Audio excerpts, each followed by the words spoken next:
graduate. Yeah, you know what it is. Collegeville High School, a champions. Yeah, screaming that's us. And when we on top, boy, quit fussing. All around my town, everything is white and purple, white and purple, white and purple, white and purple. We shut it down for the school and the sports team. White and purple, white and purple, white and purple, white and purple. White and purple, yeah, I know you see it. You see the chaos and you tell yourself you wanna be it. I go to CHS, so I am a champ. I ran this game so long I'm starting to get a stomach cramp. Class of 1 and 2, but we're number 1. Shout out to all my juniors, yeah, you know we get it done. White and purple, you already know. It's little easy peasy and that boy lay low. Yeah, you know what it is. Collegeville High School, a champions. Yeah, screaming that's us. And when we on top, boy, quit fussing. All around my town, everything is white and purple, white and purple, white and purple, white and purple. We shut it down for the school and the sports team. White and purple, white and purple, white and purple, white and purple. I'm about my white and purple, Scarface and DJ Screw. We on the peak of the mountain, best at what we do. Yeah, we the champs, homie, but we ain't selling shoes. These boys bleeding purple, call us the chief and crew. They don't gotta do it big, cause I don't play no sports. I play my cards right, now a good report. When Dub 12 comes, it's time to roll off. I'm the back cause everybody rolling with me, K-Hawks. Yeah, you know what it is. All the freshmen come forward. High school, champions. Yeah, they know what it is. All around my town, everything is White and purple, white and purple, white and purple, white and purple. we shut it down for the school and the sports team. White and purple, white and purple, white and purple, white and purple. Yeah, you know what it is. Collegeville High School, a champions. Yeah, screaming that's us. And when we on top, boy, quit fussing. All around my town, everything is white and purple, white and purple, white and purple, white and purple. We shut it down for the school and the sports team. White and purple, white and purple, white and purple, white and purple.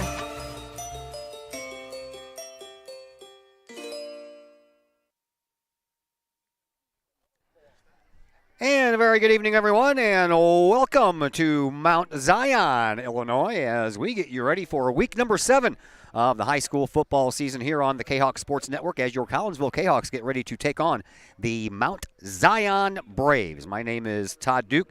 Chris Kettler along with us as well on the other microphone here in just a moment, and Zach Roseman will be on the camera with us tonight as we get you going here with a little pregame coverage brought to you tonight by Cafe Agape in Collinsville, home of the Kahok Chicken Sandwich.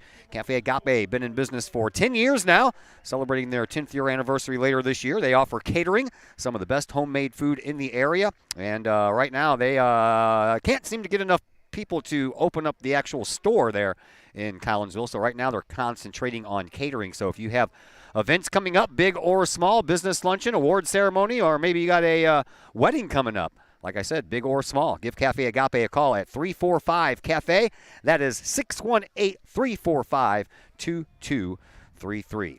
Well, the Kahawks come into this contest same as Mount Zion. Both teams come in with a record of 5-1 on the year. Colton Rhodes, in his second year as head coach for Collinsville, is 13-3 overall in his brief coaching tenure at CHS. And Patrick Etherton is in his 7th year at the helm here at Mount Zion High School, and he has a record of 45-17.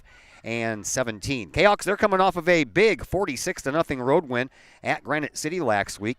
The Kahawks defense only allowed a field goal scored against them over their last 8 quarters.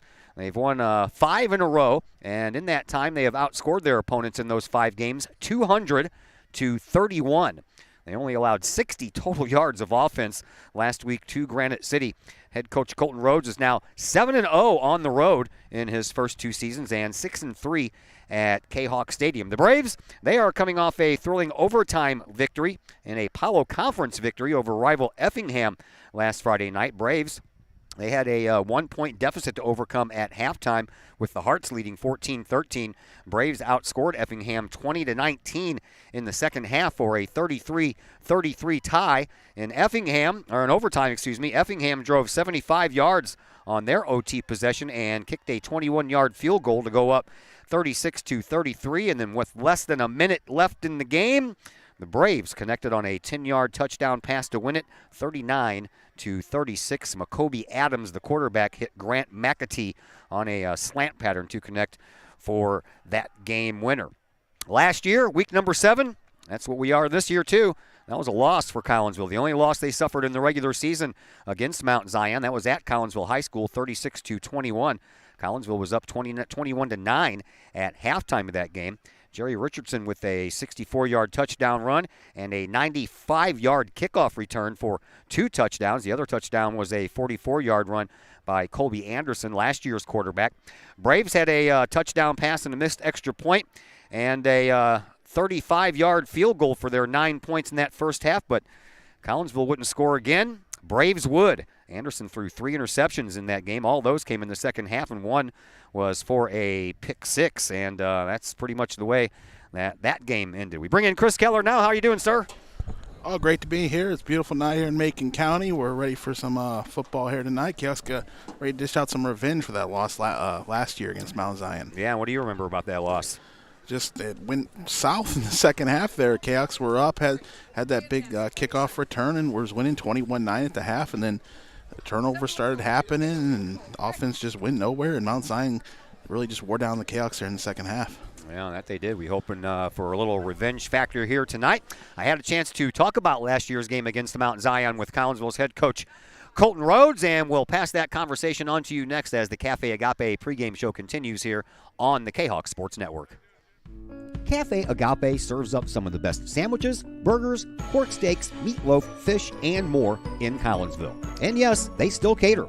Wedding receptions, luncheons, business meetings, and much more. And Cafe Agape is your destination for all of your holiday and party favorites, both main courses as well as delicious sides. Cafe Agape in Collinsville is the only place to pick up a Kahok sandwich or dog and the new Flamin' Kahok sandwich. Cafe Agape. Check them out at 703 St. Louis Road. Give them a call at 345-CAFE. That's 345-2233. And don't forget to tell them Stewie sent you. Got vinyl? Rich's Record Emporium in Uptown Collinsville can take care of all of your vinyl needs and more. You can peruse through thousands of records, from country to hard-to-find jazz, and classic rock is always in stock at Rich's Record Emporium. Used vinyl, new vinyl, and hard-to-find vinyl. Don't forget to check out the audio room at Rich's, where you can check out the latest in audio gear, from new top-of-the-line speakers to turntables and receivers, plus all of the accessories. Rich's has t-shirts, record cleaners, turntable needles, wall art, and so much more. If you can't find what you're looking for at Rich's, they will do their best to find it for you. Don't forget to mention seeing this ad on the Kahok Sports Network for a 10% discount at checkout. Rich's Record Emporium, 131 West Main Street in Collinsville, or call 618-795-1333 or online at richesrecordemporium.com.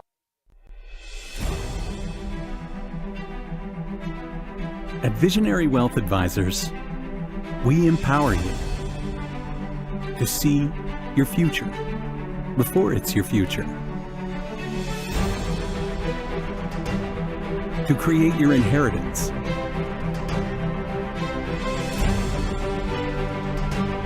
to build your vision, to anticipate the known and unknown, and to find potential in both, and build new dawns. Visionary Wealth Advisors. Visit Brad Keene at his Collinsville office at 106 North Clinton or call 618-467-8420. Keep your ride shiny and clean with Extreme Details Vehicle Detailing in Collinsville. Owner Jay Merkel and his crew at Extreme Details believe in the value of community and in helping their community hold the value of their vehicles with a sharp-looking, clean ride that you and your community can be proud of. Extreme Details can handle any job, whether you drive a small car, an SUV, or even a bus or RV. No job is too big or too small at Extreme Details. Extreme Details offers scratch and oxidation removal, no matter what you drive: cars, trucks, motorcycles, boats, and more. Plus, Extreme Details can handle fleet vehicles for you and your company. Call Jay and the gang at Extreme Details at 618-977-1224. Check for periodic specials on the Extreme Details Facebook page. Put the shine in your ride with Extreme Details, 618-977-1224. Cafe Agape serves up some of the best sandwiches, burgers, pork steaks, meatloaf, fish, and more in Collinsville. And yes, they still cater.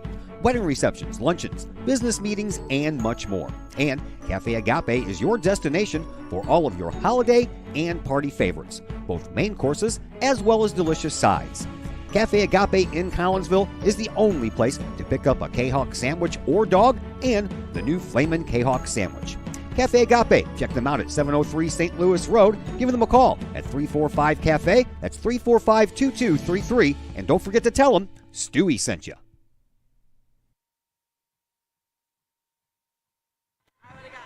We welcome you back into the Cafe Agape pregame show here on the Kahok Sports Network. Road trip number 3 of the week finds us in Mount Zion, Illinois, as your Collinsville Kahawks get ready to take on the Braves in week number 7 of the high school football season. Colton Rhodes, your Collinsville head coach, joining us now. All right, Coach, let's go back and talk about that 46-0 win over Granite City. Playoff eligible for... I've put in so much work, obviously, since last year and now on to this year, starting in the summer. And they really have started to understand what it takes to be a great team and kind of leave their mark on Collinsville football history. And I couldn't be happier with this group of kids this year.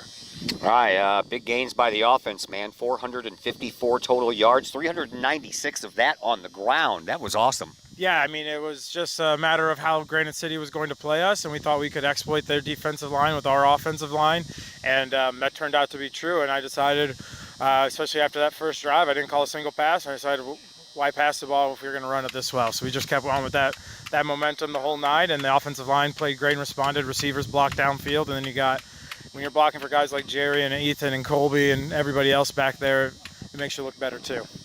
We talked about a couple of things in these last few weeks, 3rd down and 4th down conversions and penalties. You guys shined on 3rd and 4th down conversions, and you only committed 3 penalties that whole game. Yeah, that's exactly like we said. That offensive line plays like that, and you get good yards on 1st down.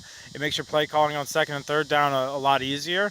And those 3rd downs and the 4th down conversions are a lot easier when it's 4th and 2 instead of 4th and 8 or 3rd and 18 or whatever have you. So as long as we can continue to play in front of the chains, I like our chances as a team in every game going forward. You got 21 first downs.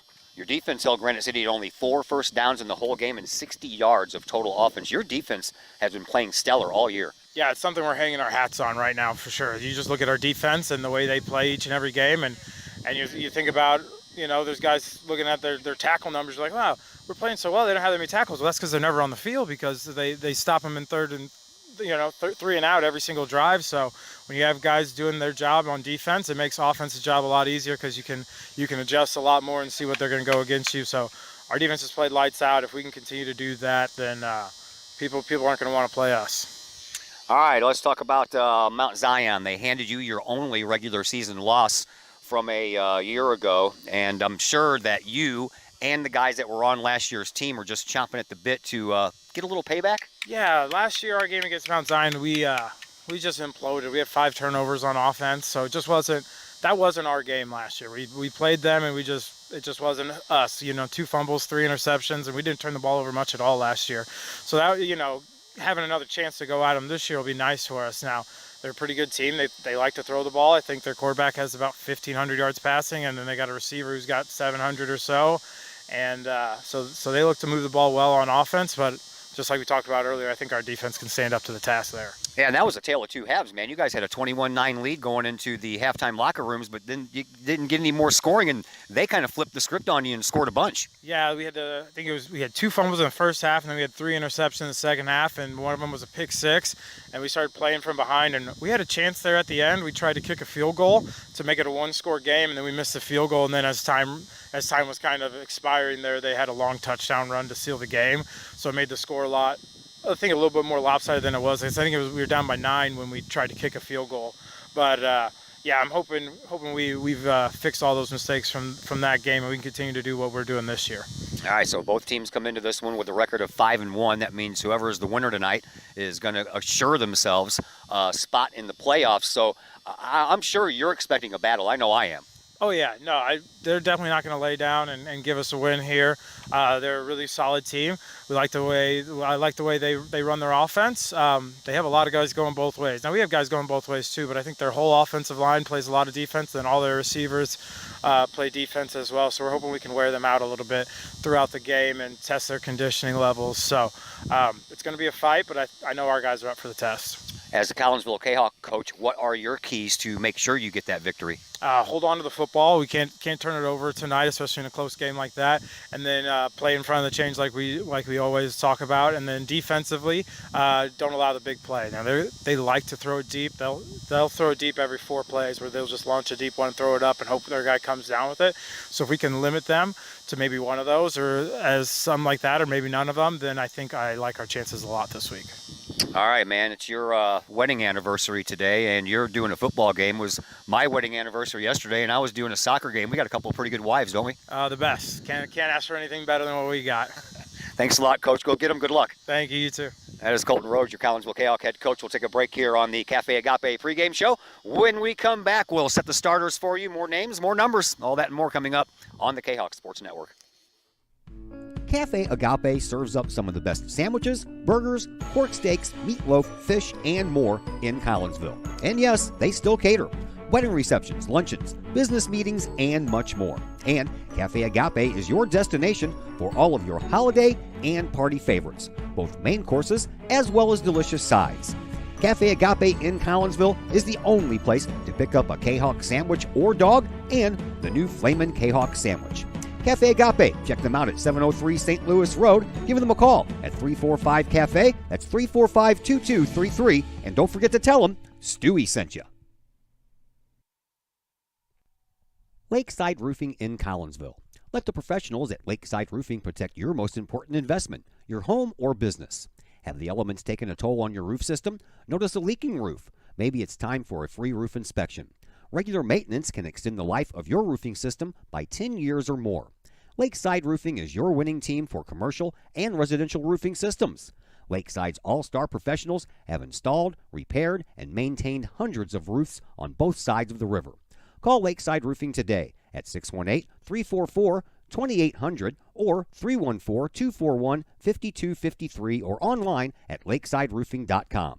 Lakeside Roofing, celebrating 50 years of serving the metro area. Choose experience, choose Lakeside. Projects in and around your home can be daunting and overwhelming. Take the stress out of those projects and let AW Indoor and Outdoor Solutions do all the heavy lifting. Former Kahok Adam Welly can help knock those projects off your list. From framing drywall, painting, and stair work inside to deck work, hardscapes, and concrete and retaining wall construction outside your home, including power washing and brush removal. Whatever the task, AW Indoor and Outdoor Solutions can help. Call Adam Welly for a free estimate at AW Indoor and Outdoor Solutions, 314-252-8010. That's 314-252-8010.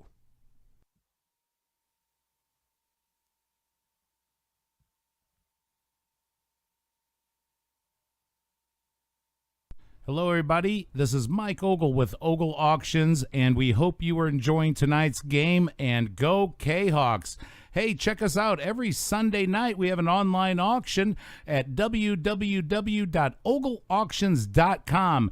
Everything from grandma's china to grandma's motorcycle helmet, it's all here at Ogle Auctions every Sunday night at 7 p.m. Check us out, and we will see you soon.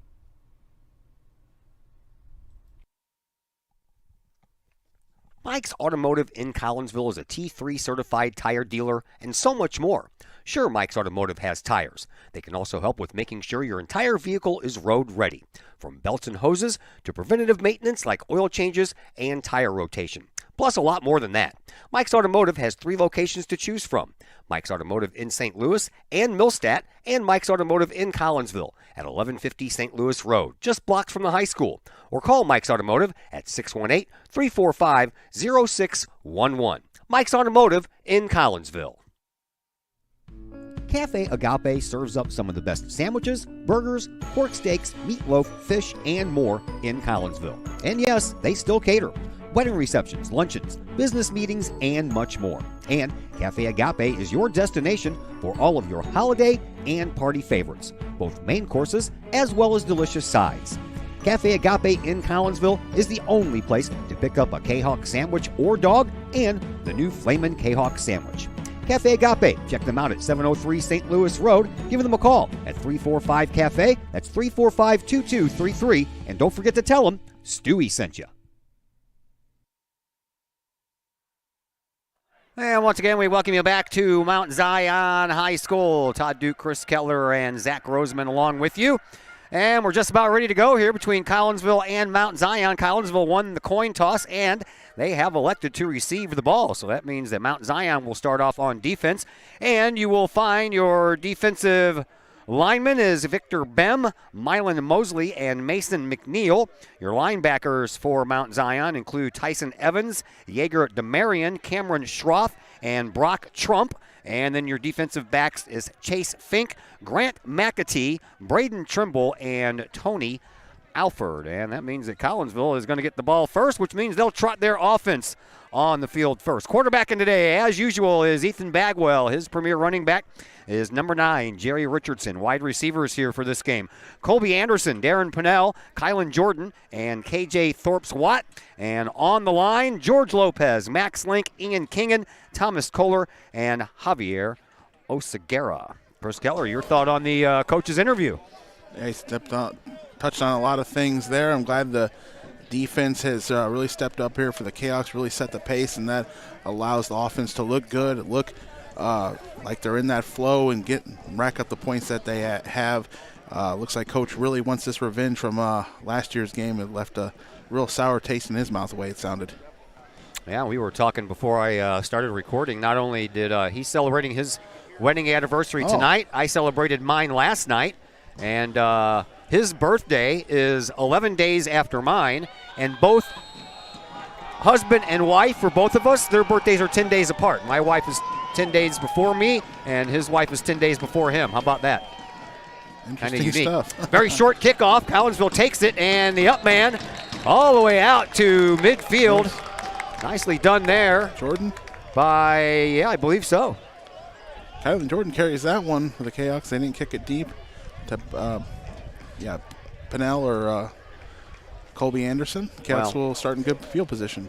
They probably remembered the kickoff last year that got returned 95 yards, so they decided to not kick it as deep. I don't know. Yeah, so we think the Cahoks will win the toss, and they're taking the ball. They want to set the pace here. And they do. And get on the board here early. You know, the typical thing is to defer to the second half, but the Cahoks want the ball.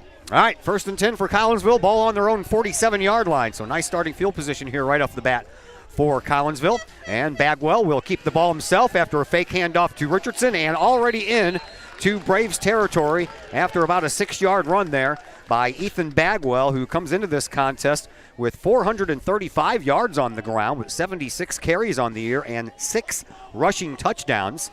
Through the air, young Mr. Bagwell has completed 58 of 112, 786 yards, 8 touchdowns, and 3 interceptions. Collinsville, of course, wearing the white stuff tonight here. They got the white unis on, purple trim, purple numbers, and the Kahok logo on their helmet. Pennell comes into motion from far to near, and back to pass for the first time is Bagwell. Rolls out to his left. He's got a little bit of room to run, so he's going to go ahead and take off, and he's going to plow over one of the defenders right at the first down marker, and that might be enough for a first down. And Brock Trump with that first hit around the line of scrimmage there, and Bagwell just continued forward there. Didn't find any receivers to pass the ball off, and just kept it on himself, got the first down.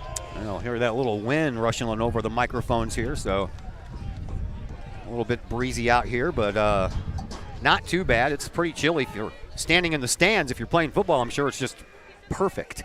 2 wide receivers on either side of this formation. Richardson the lone set back. Colby Anderson goes into motion and gets the little pitch. Then he pitches it out to Jerry Richardson. Richardson bowls over a tackler across the 40-yard line, and then a little push and shoving going on there with Pennell involved, but the referees keep the flags in their pockets as Pennell and Chase Fink kind of had a little bit of a tussle there. All in all, it was about a 2-yard gain. Good heads-up play by Colby to pass the ball off there. It was technically a forward pass by Bagwell as he pitched it forward to Anderson. And he had two guys run on top of him, and then he pitched it back to Richardson, who made something out of it, get a couple yards. Yeah, a little pitch and a lateral.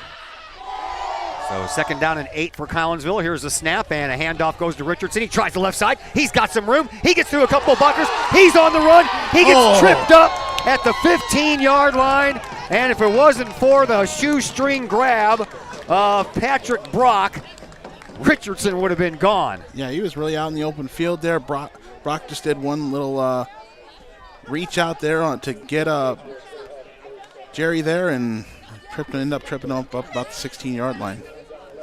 So Collinsville, another fresh set of downs here for the Kahawks as they have the ball 1st and 10 from the opponent's 11-yard line.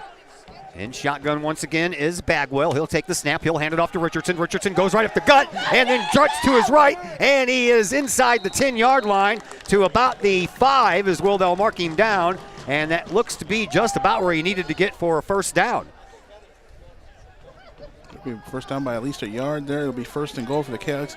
Just some big running there by Jerry Richardson, doing it himself after he follows his blocks and stays alive there for additional yardage. Richardson, well over 2,000 yards for his career, comes into this one with 74 carries for 575 yards. I would imagine that he's already over 600 for the year after those couple of runs, as Collinsville has the ball 1st and goal from the 5-yard line.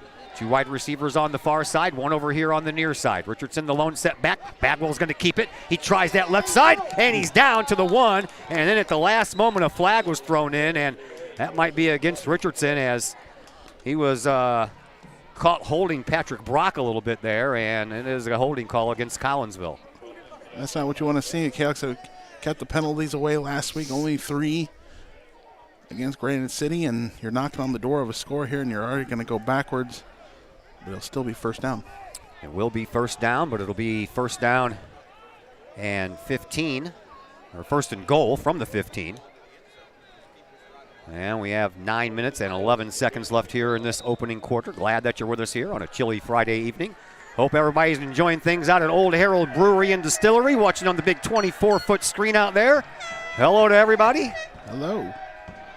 1st and goal from the 16-yard line. Here's a handoff to Richardson. He's got a room on the left side again. He's around the corner. He goes through a player, and he's in for a 16-yard touchdown. Collinsville takes the lead.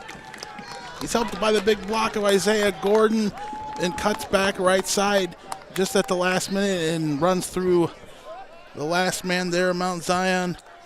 Grant McAtee just ran him over to get them last 3 yards to get the touchdown. Richardson with a 6 on the way, and the kick is good. So 7-0 Collinsville, 8:50 left to play here in this 1st quarter. The Junior Service Club of Collinsville has been a proud supporter of KHOKSports.com and the KHOK Sports Network from day one. Since 1934, the Junior Service Club of Collinsville has been providing women in the community an opportunity to make a difference with fundraisers and projects, all that go towards helping the needy in Collinsville. If you would like any information on any event sponsored by the Collinsville Junior Service Club, head to Facebook, type in Collinsville Junior Service Club, and then click on the event tab. We thank the Collinsville Junior Service Club for their continued support of the KHOK Sports Network and KHOKSports.com.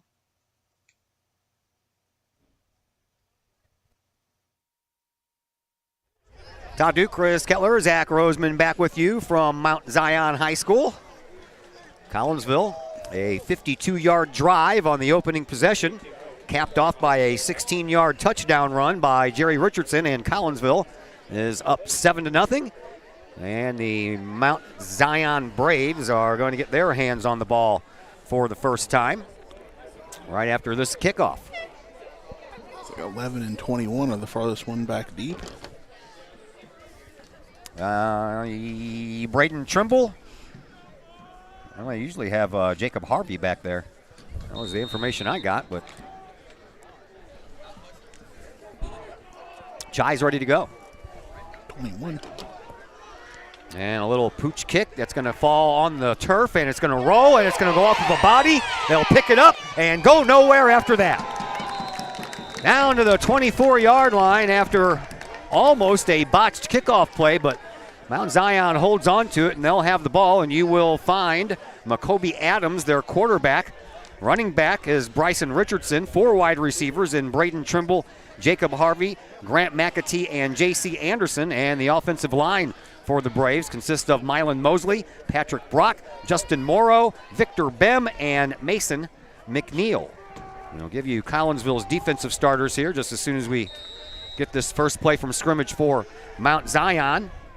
As in shotgun is their quarterback, Adams.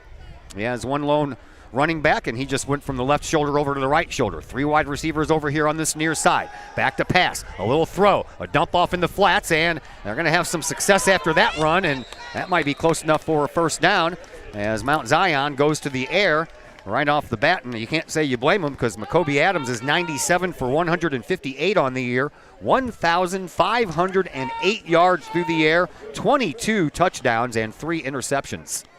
Receiver made a lot of happen there, some one-on-one with some defenders there, made him miss and got a nice gain. 2nd down and 2. Here's the snap, and the handoff goes to the back, and that is Bryson Richardson, and Richardson didn't get a lot of room. He's still going to end up being a little bit short of the first down by maybe half a yard. Defensive line for Collinsville, Devin Habermill, Thomas Kohler, and Javier Oseguera. Your linebackers are Eric Stuber, Thomas Hare, Zay Norton, Roland Arms, and your secondary consists of Kylan Jordan, I probably got that wrong. Gordon, Isaiah Gordon, and Colby Anderson, Darren Pinnell, and Mondre Kroom. 3rd down and 1, and a big stand at the offensive line, but that's going to be enough of a push to get the first down most likely, as they needed to get the ball to the 35-yard line, and that's exactly what they did. So the Braves pick up a first down on 3rd and 2. Hawks nearly stacked them up right away there, but a little bit of a secondary push by Mount Zion got them the first down. So the ball on the 36-yard line. Once again, Adams in shotgun. Man comes into motion, and he spins, throws, and right off the bat, the receiver taken down. That's Grant McAtee, and McAtee loses a couple of yards on that play. Collinsville was all over that.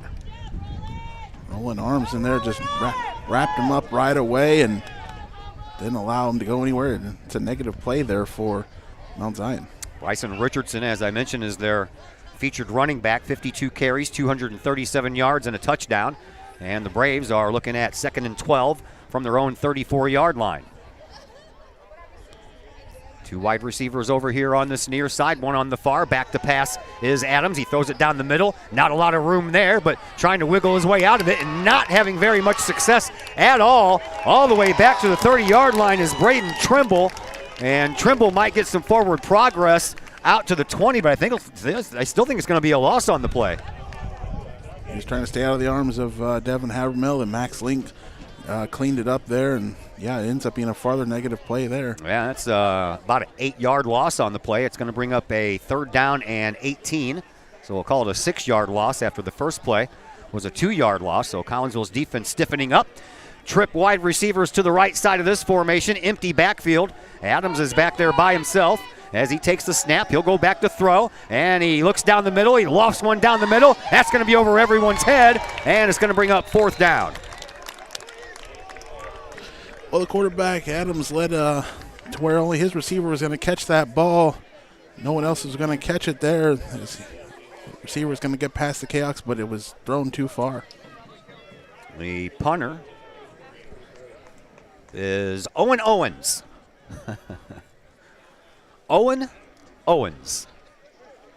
Jerry Richardson went back here to try to receive this punt. Well, he's standing at his own 35-yard line, so Collinsville should get some pretty decent field position out of this punt, as Owen Owens is standing back on his 15-yard line.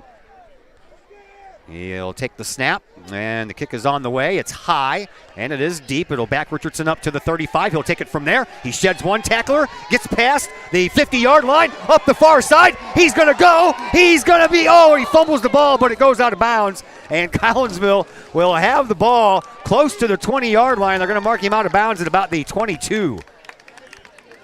Dangerous stuff there in the backfield at first to really get going. Then once he got going, the next 20 yards, just a lot uphill there, and then to try to tiptoe the sidelines, but Mount Zion was able to push them out around the 20. Do you think the next time that Mount Zion punts, they're going to try to aim it away from Richardson?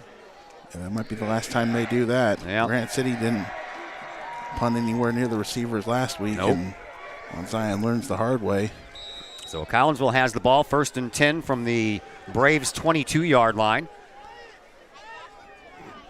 As Isaiah Gordon lines up over here on this near side in the slot. It is, well, McIntyre comes on late. Comes on late. Richardson lines up on the other side of him, and Pinnell comes into motion. Fake handoff to him, but Ethan Bagwell loses his feet, slipped on the turf, and went down, and that's going to be a loss on the play of about 2. He's still trying to set himself and make something happen that play, and there's Mount Zion guy in the backfield as he tried to move forward. Yeah, ended up slipping.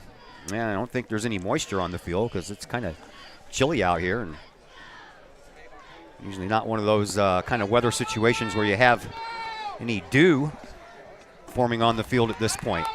2 wide receivers on both sides of this formation. Jerry Richardson stands over the right-hand shoulder of Bagwell. Bagwell, he passes quickly over onto the far side, but Thorpe Swat couldn't hold on to it. We're down to 5 minutes to go here in this opening quarter. Collinsville up 7-0 and looking for more. Another one right on the Thorpe's wad. He had some drops in Charleston and not able to haul that one in. Bagwell gets the play from Colton Rhodes at the sideline. Brings it in. Thorpe's wad on the far side. Pinnell in the slot next to him. McIntyre and Norton over here on this side. McIntyre goes into motion, fake handoff to him. The give is to Richardson. He does a stiff arm, spins, and gets back up to about the 25-yard line, and that's about it. That's going to bring up 4th down, and this is a little bit too far, I think, to go for a field goal, so it looks like Collinsville is going to go for it here on 4th down. Big return by Richardson, and the Cowboys have done nothing but go backwards for 3 plays. And it'd be probably about a 33, 34-yarder from here, or excuse me, 44. So the ball resting on the 26-yard line. Collinsville 4th down and 14. And we'll see what they dial up here. Empty backfield. Bagwell in shotgun. Here's a snap. Bagwell back to pass. Rolls out to his right. Looks down the middle and almost intercepted. He was trying to thread the needle to Richardson and looked like it was going to get there for a moment. At the last second, one of the Braves got there and poked that ball away, and that's a turnover on downs for Collinsville. Ends up slightly better for Mount Zion for the yardage. Did not intercept it there, but good job of Bagwell to get it off and give himself a chance with it. Kahok's waste a big opportunity there, set up nice near the 20-yard line. It goes nowhere. 4:10 left to play here in this opening quarter. 7-0 in favor of Collinsville. Braves will have their second possession on offense. They got a 1st down on their initial drive and then stalled after that. As Kobe Adams in shotgun once again, has a different running back to his right-hand side. And a pass behind the line of scrimmage. Little flea flicker. They're going to throw it downfield. McIntyre's on it, but at the last second, Pinnell comes in and disrupts that play. Going deep in the playbook there is Mount Zion. The pitch immediately out to Harvey, and he tries the deep pass. McAtee was open for a while, McAtee. man. Yeah, Pinnell closed in on him at the last second and disrupted that pass, or that might have been something there. So a little flea flicker trickery there by Mount Zion. And that's going to bring up 2nd down and 10 for the Braves.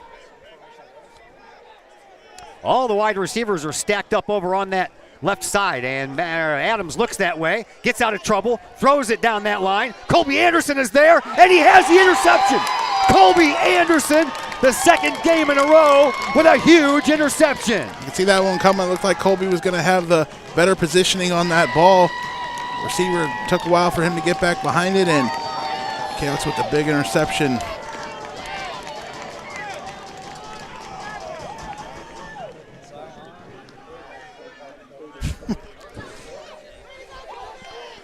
Knew that one was coming.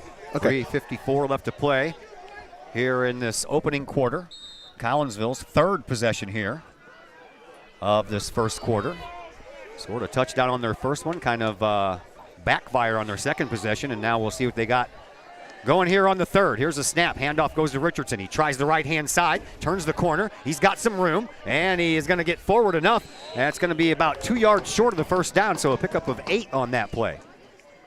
A little slow developing to get around that corner the right side, but does do enough to get around the corner there and get about 7. So that'll bring up second down and about 3, 4, maybe. Mount Zion. Their primary colors are red, but they're dressed in black tonight. They have numbers on one side of their helmet and the MZT on the other side. Richardson goes into motion. He's going to get the pass, and he's going to get some blocking up front. He's gone. He is going to go all the way. Some blocks, yeah. They're going to get All the way. Big run there. Yeah, that's going to come back. And that erases a 57-yard touchdown run. Probably going to be about enough for Gordon and Pennell, and then Mount Zion looking for a call there on Pennell's block, and they get it. And they will get the first down out of it as they back to almost to the spot where they needed to get the first down.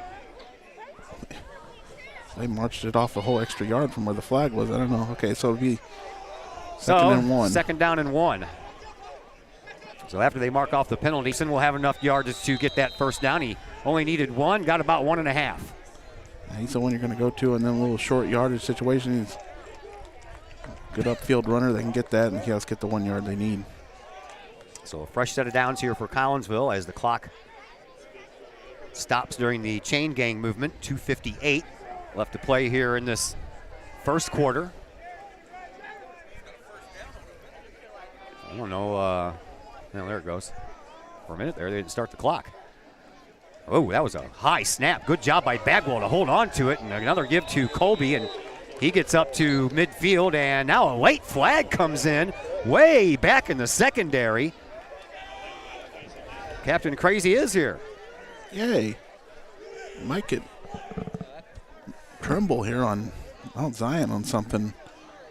Blocking upfield. I don't know. That came from way downtown. Now they're going to pick it up. They're going to pick up the flag after the back judge talks to the head referee, and head referee says, now let's just pick that flag up.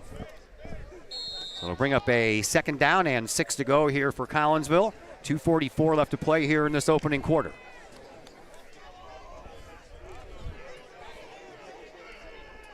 Thorpe, Swat, and Pennell line up over on the far side. 2 more wide receivers on this side. Here's the snap. Bagwell's going to keep it. Up the middle he goes, and he's got about 3 yards on that play. That's going to bring up a third down and about 3 to go for a first.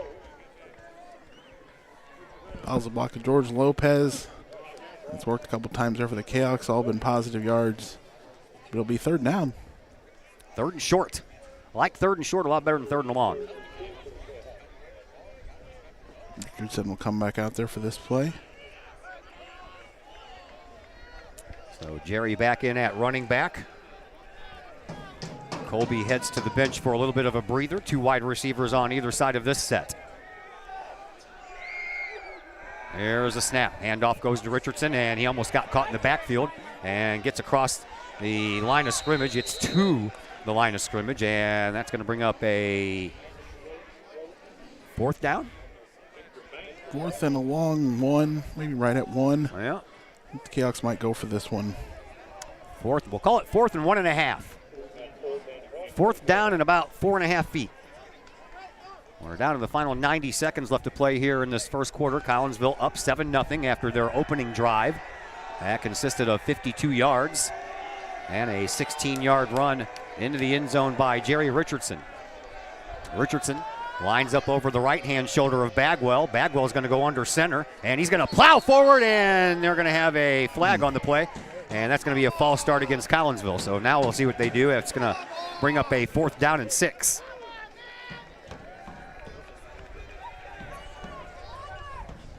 Coach didn't like that, and yeah, I didn't really see anybody move. That was kind of a bang-bang play.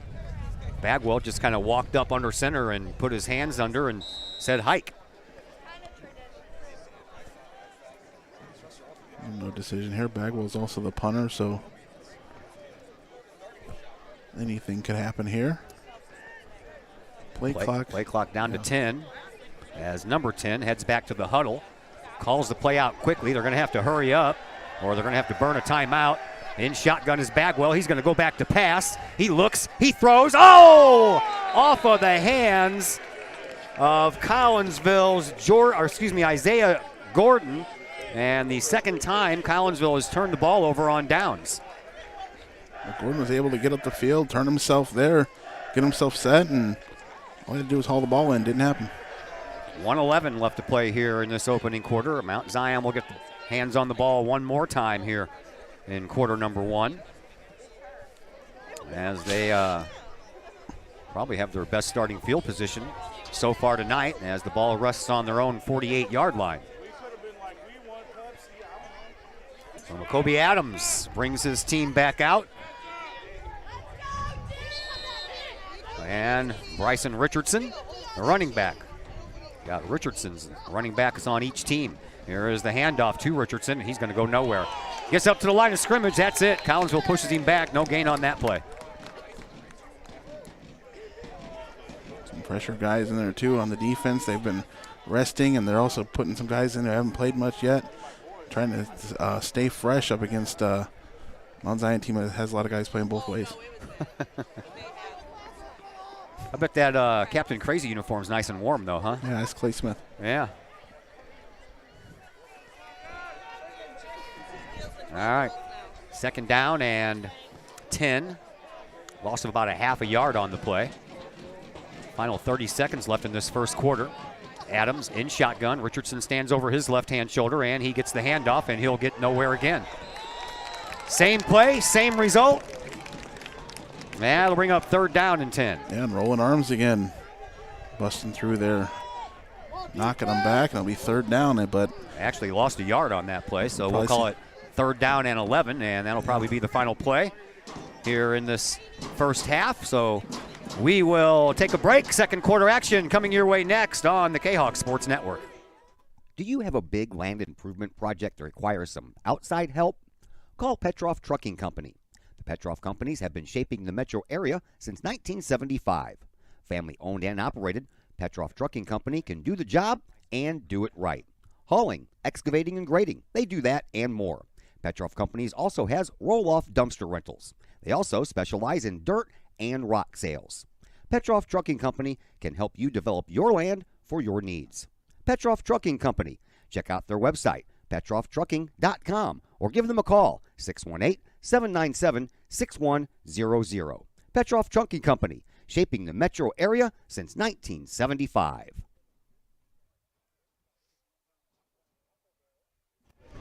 Todd Duke, Chris Kettler, Zach Roseman back with you from Mount Zion. 7-0 after one quarter of play. You can't help but think the Hawks left some points off the board there. They had the big return, brought them down near the 20, and that drive went nowhere. And then Richardson's second touchdown called back due to a penalty. So we'll see how Mount Zion plays it. Adams is back to pass. He lofts one. It's high, and it is caught. And that is going to be a catch out of bounds in Kahok territory. Big catch there by Braden Trimble. Got a flag in the backfield. Anderson was just a little bit late on that coverage. So it's not going to count, that big gain. No. Like the signal was against Mount Zion. Just like last week in Granite City, we're on the visitor's side, so the referee faces away from us when he makes these calls. Way, way back in the backfield. This is going to be a huge loss for Mount Zion, as it's 7-8 yards in the backfield where the flag is, and then you march off the penalty yardage. So much for being in Collinsville territory for the first time tonight. Great catch, though, by Trimble there. Yeah. That ball had some air underneath it, man. It stayed up in the air for a while. So all the way back to the 29-yard line. It's going to be third down and 29, 30 yards. Got to get to Decatur to get this first down. Third down and a lot. So much they didn't even put it up on the board. It still says 3rd and 10. All right, Adams is in the backfield by himself. He stands in shotgun. Here's the snap. Adams back to pass. He throws it down the right-hand side, and that one is going to go out of bounds. That was intended for Grant McAtee. And that one falls incomplete. And we'll stop the clock here in the second quarter with 11:48 to go, and it's going to bring up fourth down here. And it's going to be a penalty against Collinsville. Personal foul on Collinsville. Well, that's going to give him 15 yards. So it'll be a repeat of third down. I'm having a hard time seeing these flags come out. Of course, I'm following the ball. Just the way they were standing, I assumed there was a penalty. So Zion will get most of the yards back they lost on their penalty. So all the way back up to the 44-yard line now. So that makes it a little bit more manageable. It's going to be third down and about 14 to go here for the Braves. The Canucks thought they had their third down stop, but defense will have to do some more work here to try to get it again. I would think they're going to pass. 6 guys over there talking to the coach, and then they come flying out here. All the backs and receivers. 2 wide receivers on either side of the formation. Richardson stands to the right, but Mount Zion is going to call a timeout, so we'll take a timeout right along with him. Back in just a moment here on the Kahok Sports Network. Plumbing or electrical problems? Is your AC or heater on the fritz? There are dozens of companies out there, but do you really know who you're letting in your home? Trust Tiger. Our technicians are clean-cut, drug-free, and background checked. What other company can make this bold statement? Our 24-hour emergency service will ensure your plumbing, heating, AC, and electric are up and running no matter what time of day it is. Schedule your appointment today. Tiger Plumbing, Heating, Air Conditioning, and Electrical Services. We earn our stripes every day. Pack Mail of Collinsville, locally owned and operated by Ryan Combs. Pack Mail can ship anything, anywhere. They treat you like a neighbor because, well, you are a neighbor. Pack Mail offers shipping materials and containers, private mailboxes, as well as climate-controlled self-storage. Visit Pack Mail at 407 Beltline Road in Collinsville. Online, WeShipSt.Louis.com or call Pack Mail at 346-4884. Back here at Mount Zion. 11:48 on the clock here in the second quarter. And a pass by Adams is going to go to this side. It's long, and that should be, well, it's incomplete, but I was going to say there was almost offensive pass interference because it almost looked to me like Jacob Harvey kind of pushed a little and pulled a little on Darren Pinnell in the coverage. That's exactly what I thought I saw there. Pinnell really getting pushed out of the way there, and both of them ended up getting their hands on the ball, and neither of them came up with it as it fell to the ground there for an incomplete pass. So the Cats do get that third down stop the second time around, and will force Mount Zion to punt. All right. So another punting situation here, and Richardson stands back at the 25-yard line. And the punt by Owens is end over end. It's going to hit the ground this time. Richardson's going to let it roll, and it's going to take a big Braves roll all the way inside the 10-yard line. They're going to down it at the 7. So Collinsville will have a long way to go if they want to score on this possession. Well, Mount Zion flips the field with that punt. Punt was enough away from Richardson that he wasn't worth the risk of chasing it down if he didn't pick it up cleanly, and it takes a good roll. We've seen a couple of times where these guys have taken the ball on the bounce on a punt, but that one had so much spin on it. That would have been dangerous to try. A little push by. Got to clear some space there, get this ball up out of the shadow of the goalpost and get this first down. Do not need technical difficulties tonight. Oh, it's green. Okay. Here is a snap and a keeper by Bagwell. He'll Didn't give up, kept going. Second effort, got him the first down. Here, that good on my phone, so. Anyway. Man, oh man. Bagwell in shotgun. Has split backs this time. There's a snap and. Might have been best for Bagwell just to kind of tuck that in, get some kind of small gain, but pitching it back. Traffic signal that's out of whack. So I apologize, folks, if you're all watching and it just stops. It's not my fault, which it's doing right now. Here's the snap, and back to pass is Bagwell. He throws it down the middle, and he's got Thorpe's wide open. He almost got his head taken off. That's a first down up to that one. Yeah, really kind of a not a helmet-to-helmet hit, but just a hit on his head before the receiver hadn't set himself. So you could say defenseless receiver there. Cold. Set it on top of a hand warmer, see if that helps. A little run forward on first down and pick up of about 2 on that play.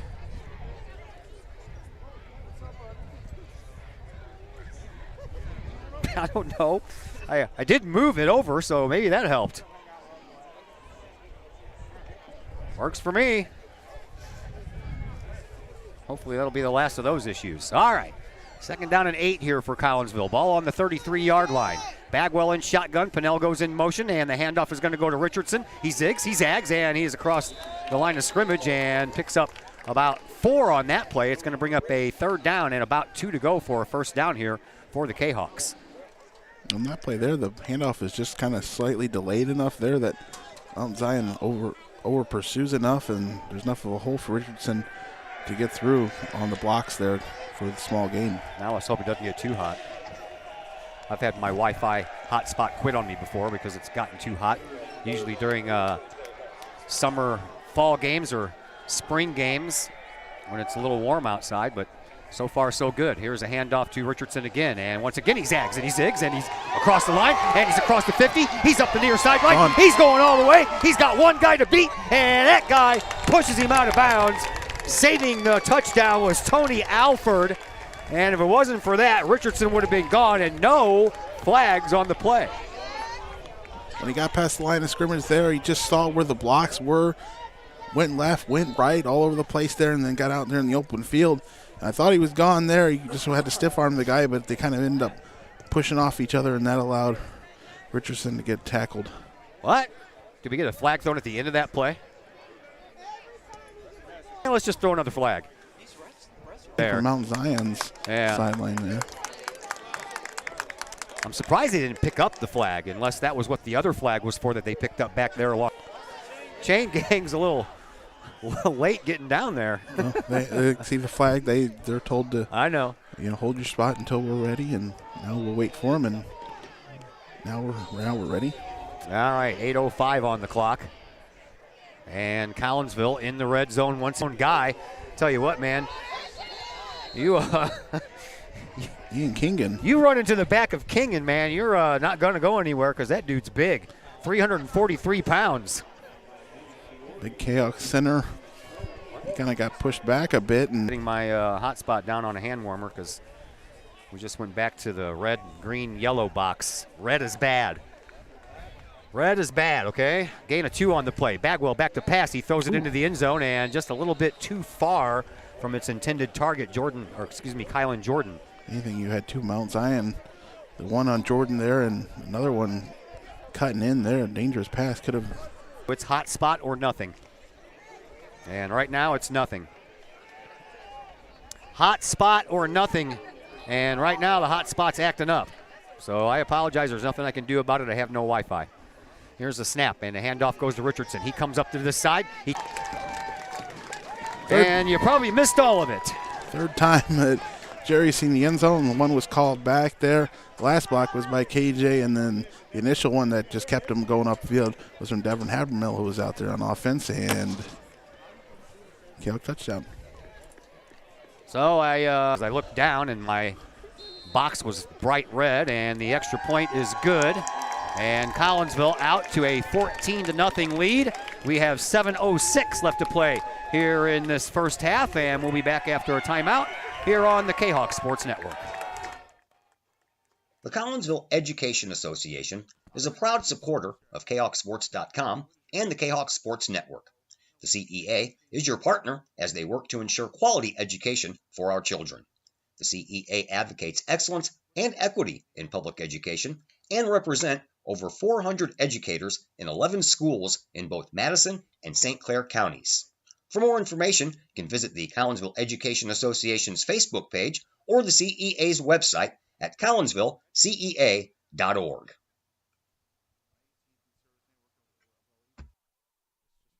Collinsville High School alumni Stacy Lauenstein, CHS class of 91, Lisa Bassetto, Sarah Sulke, and Tracy Limp, CHS class of 94, Tony Geisen, CHS class of 96, and Kevin Robinson, CHS class of 99, want to wish all of our K-Hawks a great year. We look forward to cheering you on and supporting you. Work hard on the court and the field, as well as in the classroom. Remember, once a K-Hawk, always a K-Hawk. Hashtag K-Hawk family. Back here at Mount Zion High School, Todd Duke, Chris Kettler, and Zach Roseman along with you. We apologize for technical difficulties. We do not have any Wi-Fi to connect you out here at Mount Zion High School, so we have to rely on the hotspot, and the hotspot's just acting up a little bit.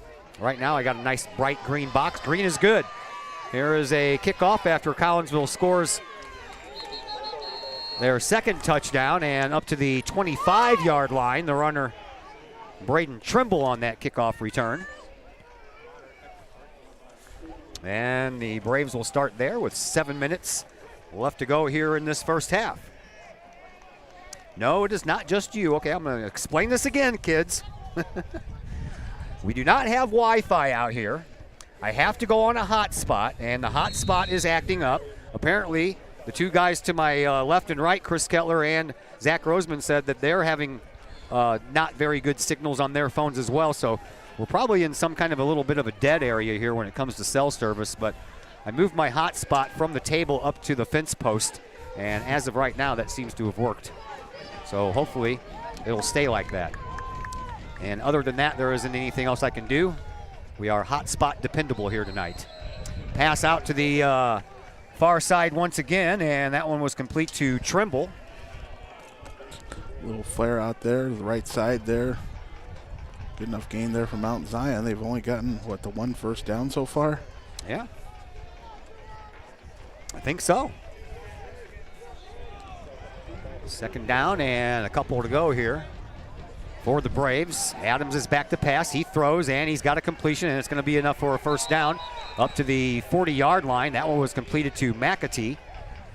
That's Delvin Cross's favorite player, by the way, on the Braves. Okay. This other Mount Zion continue to work the sidelines there.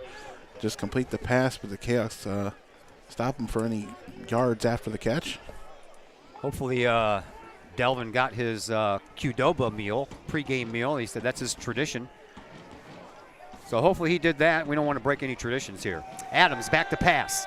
He looks. He lofts one down the middle. That one's going to be out of bounds. Whoa. Catch was made there by Trimble, and he had to jump over the trainer's table, or else he was going to knock that thing down. Either that or he was going to be in trouble, and the table was going to knock him down. And he caught the ball about 5-6 yards out of bounds and then had to hurdle the table. Well, I got a green box. It's steady right now, so let's hope it stays that way. 6:44 left to play here in this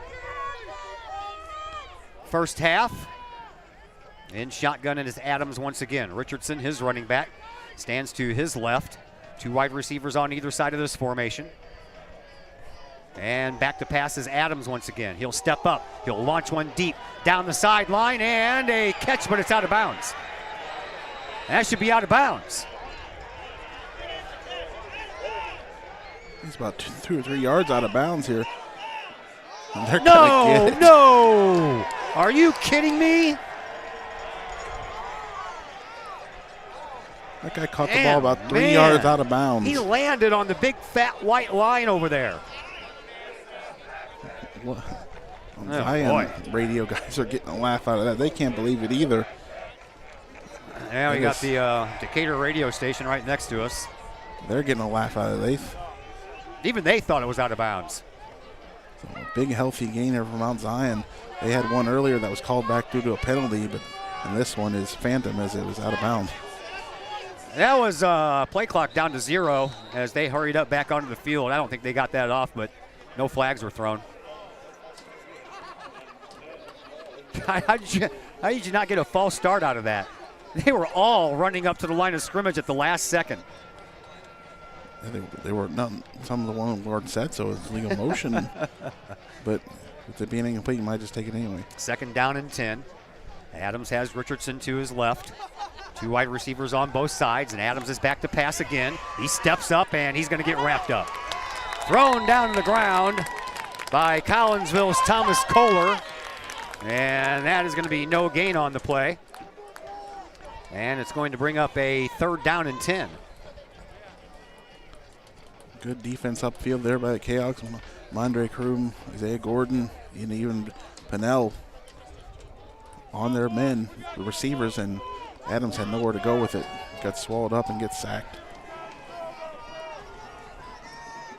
So 3rd down and 10. Adams in shotgun, takes a snap. He's back and he has to hurdle and he is going to get pushed out of bounds. Throws the ball at the last second, so he doesn't take the sack, but that's going to bring up a 4th down. Had to hurdle his own man there. Yeah, he did. Just to stay alive, and then Link had him wrapped up. They were falling out of bounds, and he was able to throw it away at the last minute. So 4th down and 10. Ball still on the 22-yard line. And I don't know if they're going to kick it or go for it. They're talking about it. And it looks like they're going to go for it. Yes, they are. Yeah, they're on the college rule now. You can't throw the ball away. So Empty the backfield. No running backs. Wide receivers. 3 on the near, 2 on the far, and a timeout called by Mount Zion. So we'll take a break. Back in just a moment here on the Kahok Sports Network. Old Herald Brewery and Distillery in Collinsville produces their own spirits and beer on site right at the restaurant. Pair that with some of the most unique menu items around the entire metro area, and you can see why they are such a hit.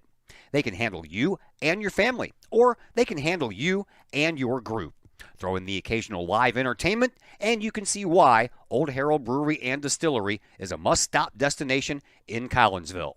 Old Herald Brewery and Distillery, 115 East Clay Street in Collinsville, 618-855-8027, or online at oldheraldbrewing.com.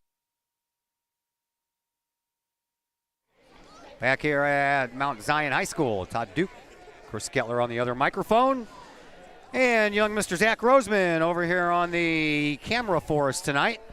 I asked him if he would do the zoom in, zoom out thing, and so far so good, I'm guessing, right?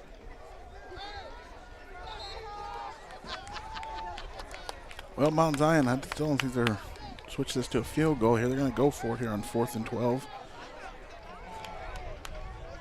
Helped out by the big gain on the one that we all thought was out of bounds. So 4th down and 10 to go here. And the Braves are going for it. Again, 3 wide receivers on the left side, 2 on the right. Adams back to pass.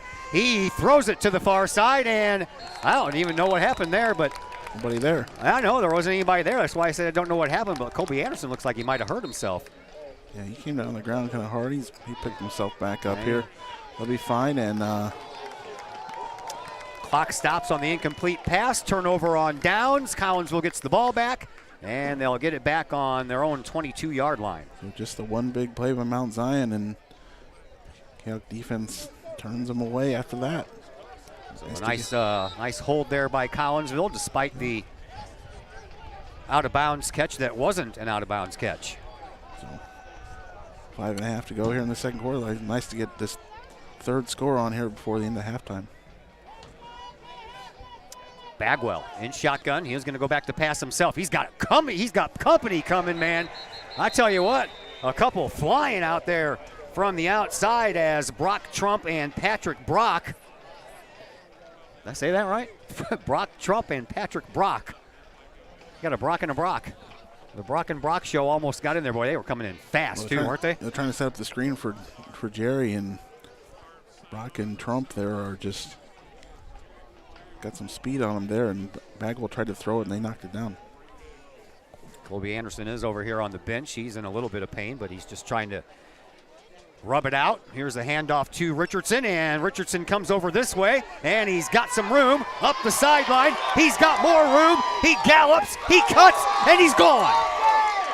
They're not going to catch him, are they? Oh, fumble into the end zone.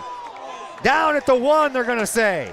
He was down at the 1 before he lost the ball. And that was another big run by Richardson, and I thought he was going to make it in. Just about said they weren't going to catch him, but at the very last second they did. He tried to reach the ball out to get to the end zone, Luckily, it wasn't a fumble. You didn't want that where it would fumble out of the back of the end zone, because that's one of the more bizarre rules I've always thought in football, where you fumble the ball out of the back of the end zone, the other team gets the ball. But big gain, Kahok will get it and try to get this last little half yard. Jerry's knee hit the 1 yard line, and when it did, the ball came out. So Collinsville has it, first and goal from the 1. Bagwell in shotgun, and now Collinsville wants to call a timeout, so we'll step aside as well. And we're back here in just a moment on the Kahok Sports Network. The Times-Tribune, Madison County's longest-running leading independent newspaper. The Times-Tribune covers Troy, Collinsville, Maryville, and all the villages and communities of Madison County. From area city halls to sports, including the Collinsville Kahawks and Unit 10 District News. The Times-Tribune covers that and more. The Times-Tribune is a weekly hometown newspaper published every Thursday, and a 1-year subscription is only $40 for the printed and online editions. For more information, call the Times-Tribune at 618-667-3111, online at timestribunenews.com, or follow them on Facebook at Times-Tribune.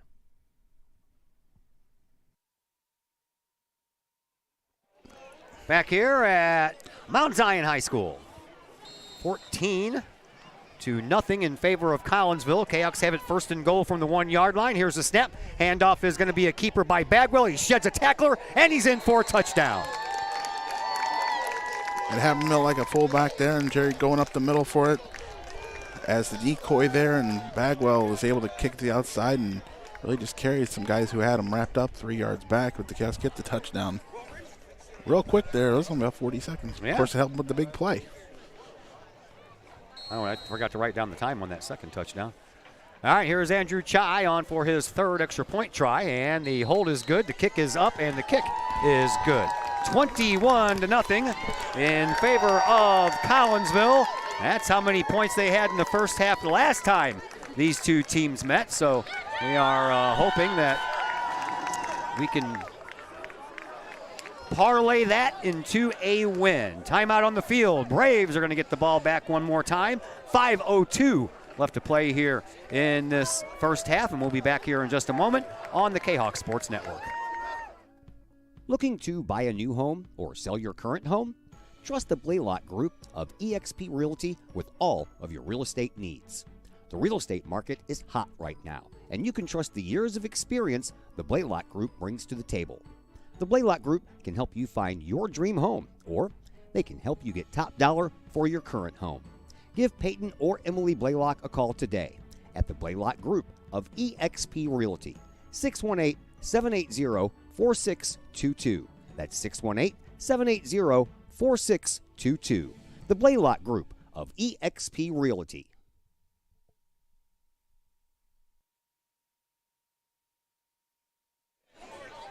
Once again, we welcome you back here to Mount Zion. 5:02 left to play here in the second quarter.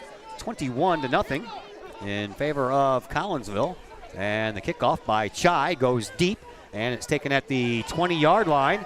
And a little jaunt over to the far side of the field by Chiron Petty. And a late flag comes flying in here from this near sideline after the runner gets taken down at about the 28-yard line.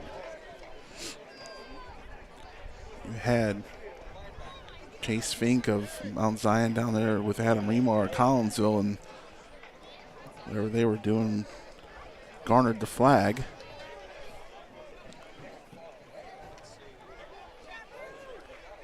And they're just going to wave that off. Another wave off, huh?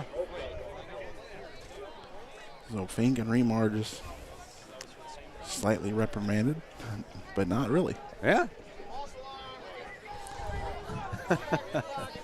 False alarm. By the way, we're right behind the Kahok faithful that made the trip up here.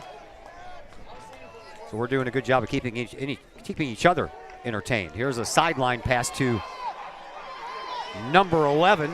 That is Trimble, and Trimble has got himself a first down, and he'll get pushed out of bounds at his own 49-yard line.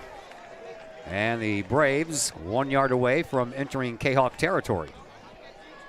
Probably the first time Mount Zion's got some yards after the catch there. Trimble makes that one around there and Canucks are unable to find him to bring him down. Eventually the sideline helps as they force him out of bounds. By the way, volleyball playoff bracket was announced today. Collinsville is going to play Belleville East on Tuesday the 25th at 6 p.m. and that'll be at Belleville East. Adams is in shotgun again. He'll throw back behind the line of scrimmage, and he completes the pass to Jacob Harvey, and Harvey, who gets into Collinsville territory after a gain of about 3 on the play. Bring up a 2nd down and 7. Harvey was the one where the last time they threw the pass backwards, and then he tried to get upfield, a pass upfield, and they didn't complete that one. That one seemed like that was slightly forward, and Harvey kept it going forward for the 5-yard gain. So into Kahok territory. Adams in shotgun once again. This time he has Petty over his left shoulder. And the snap. Adams passes over on the far sideline once again to Trimble. And Trimble runs out of bounds at about the 41-yard line, so it's going to bring up a 3rd down and about a yard to go for a 1st down. They're going to give him the 1st down right at the 41. Oh, are they? Okay. Looks like they needed to get to the 40 for the 1st down. Apparently it was the 41. These sideline passes have been somewhat successful. Mount Zion at least complete them, but they haven't been able to get much after the catch. But they get enough for the 1st down there. 3:59 left to play here in this 1st half. Adams in shotgun once again, and this time he's going to hand the ball off to the running back, and moving his way up the field was Petty, and Petty is going to gain about 4 on that play. It'll bring up a 2nd down and 6. Second effort there by Petty there. Norton almost had him in the backfield. A little hurry-up offense going on here by the Braves. And again, a handoff to Petty. He goes up the middle, and this time he is wrapped up at the line of scrimmage. No gain on the play. They'll bring up 3rd down and about 5.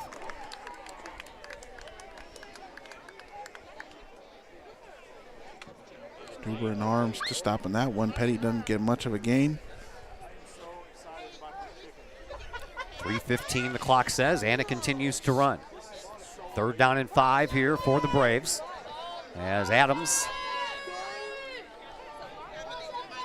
and Petty are in the backfield. 2 wide receivers both sides of the formation, and again a throw back behind the line of scrimmage, and again a catch by Harvey. This time he has ran out of bounds right after he catches it. Got some pushing there with, yeah, we do. Christian Smith, I believe. Yeah, you gotta have some cool heads there. Christian Smith being talked to by Darren Pinnell. Like, hey man, let's not hurt ourselves here. Yeah, especially with this going to be 4th down here, and they want the crowd to come alive. 4th down and about 4 to go here. Coach Rhodes come over here and says he wants the crowd to give him a little bit of noise here on 4th and 4. Ball on the 35-yard line. 2.5 minutes to go here in this 1st half.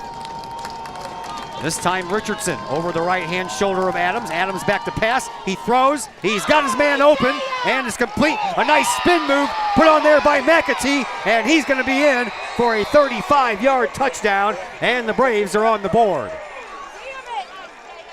Well, Mount Zion were working the sidelines there. Thought he could knock him out of bounds again, but the spin move got him past Kroom, and Mount Zion gets the touchdown. They're on the board. They are on the board. First touchdown Collinsville has given up in almost 10 quarters. Since the Charleston game, Matt Tuna, Yeah. we got a field goal. And here is Braden Traxler on to try the extra point. And it's on the way, and it is good. So the Braves pick up a touchdown late in the 2nd half. 2:14 left to play here in the 2nd quarter. 2nd quarter, I meant to say, not 2nd half. And we will take a break. Collinsville will get the ball back after a timeout here on the Kahok Sports Network. Chapman Trucking LLC. Chapman Trucking is a local Collinsville business owned and operated by 1994 Collinsville graduate Christy Chapman. With over 10 years of experience, Chapman Trucking LLC can take care of all of the heavy lifting when it comes to hauling aggregate materials such as sand, driveway rock, dirt, boulders, and more. That includes getting your heavy work equipment to your work site where it needs to be. Give Christy a call for a free estimate at Chapman Trucking LLC, 618-960-9346, or online at chapmantruckingllc.net.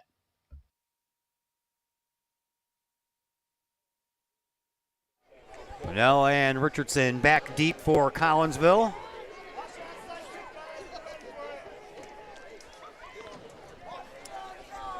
As Collinsville looks to try to answer that touchdown by Mount Zion. Kahok's got 2 timeouts left and 2:14 left on the clock in which to move down the field. Tough to give up that touchdown, especially considering it was a 4th down and just a big gain there from Mount Zion to get that touchdown. Traxler, he is going to kick it short once again, and it's going to be caught by Thorpe's Watt, and he's going to fake like he was kneeling down. I thought he signaled and they didn't call it, so he's like, well, I better run. So he called for a fair catch and then took off running after he didn't see the signal, and the coaches on the other side want a flag on the play because you're not allowed to call a fair catch and then take off running. I think he only ran because there was no call. He doesn't want to stand there and get hit. I didn't see him like wave his hand up in the air like you normally do for a fair catch. Well, then the only argument Mount Zion would have is he didn't make a valid signal for the fair catch, but I think it just amounts to nothing but a lead whistle. Yeah. All right, so Collinsville gets the ball at their own 32-yard line. They have 2 minutes and 11 seconds to make something happen here, and they've got a couple of timeouts in their pocket in case they want to use those. Bagwell in shotgun, and he's going to go back to pass. Bagwell, he's still looking, and he throws a little side armor, and Colby couldn't hold on to it. Bobbled it, almost brought it back in the second time, but just couldn't quite do it. But the 4th choice there on that play, Colby underneath, but he couldn't haul it in. Stops the clock with 2:04 on the incomplete pass, brings up 2nd down and 10 for the Kahawks from their own 32-yard line. Thorpe's Watt and Pinnell line up over here on the near side. And Bagwell is going to hand the ball off to Richardson. Richardson's going to have some room if he can get past that initial rush. He does so, and he's going to have enough, almost enough to pick up a first down. Looks like he's going to be about a yard and a half short. Lots of running room to get them initial 4 or 5 yards, but not enough blocks to really make anything work up the middle there. 1:40 left to go here in this second quarter. Kahawks with 2 timeouts left as they break from huddle. Split backs in the backfield. Anderson on the left shoulder, Richardson on the right. Here's the handoff. It's going to go to Colby Anderson. He's going to get stopped behind the line of scrimmage, and it's going to bring up a 4th down and about 1. Mount Zion will call their final timeout here with about to be 4th down, and Kahawks will be forced to punt. We will keep it right here for this timeout, but that is all the timeouts that the Braves have.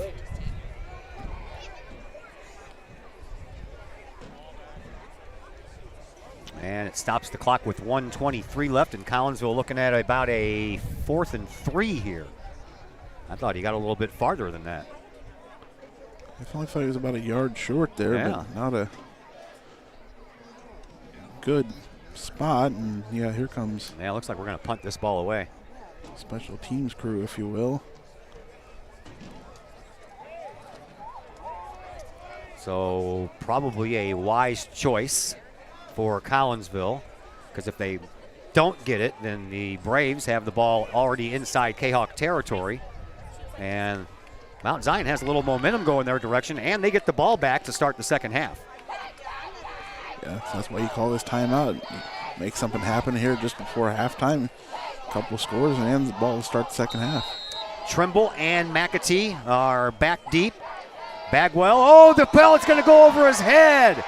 Just turn around and haul it down the field, and no one's going to get there, but that's a lot better than the alternative would have been, and that ball was heading toward the end zone, and thankfully Bagwell didn't get tackled. And as it stands, the Braves are going to get the ball on the Collinsville 39-yard line. Boy, oh boy. Well, snap from Devin Havermill just had too much on it there up over his head. And all right, now you need the defense to step it up here. 1:15 on the clock, 2 or no timeouts for Mount Zion. Collinsville has 2 timeouts, but they'll take those to the locker room with them.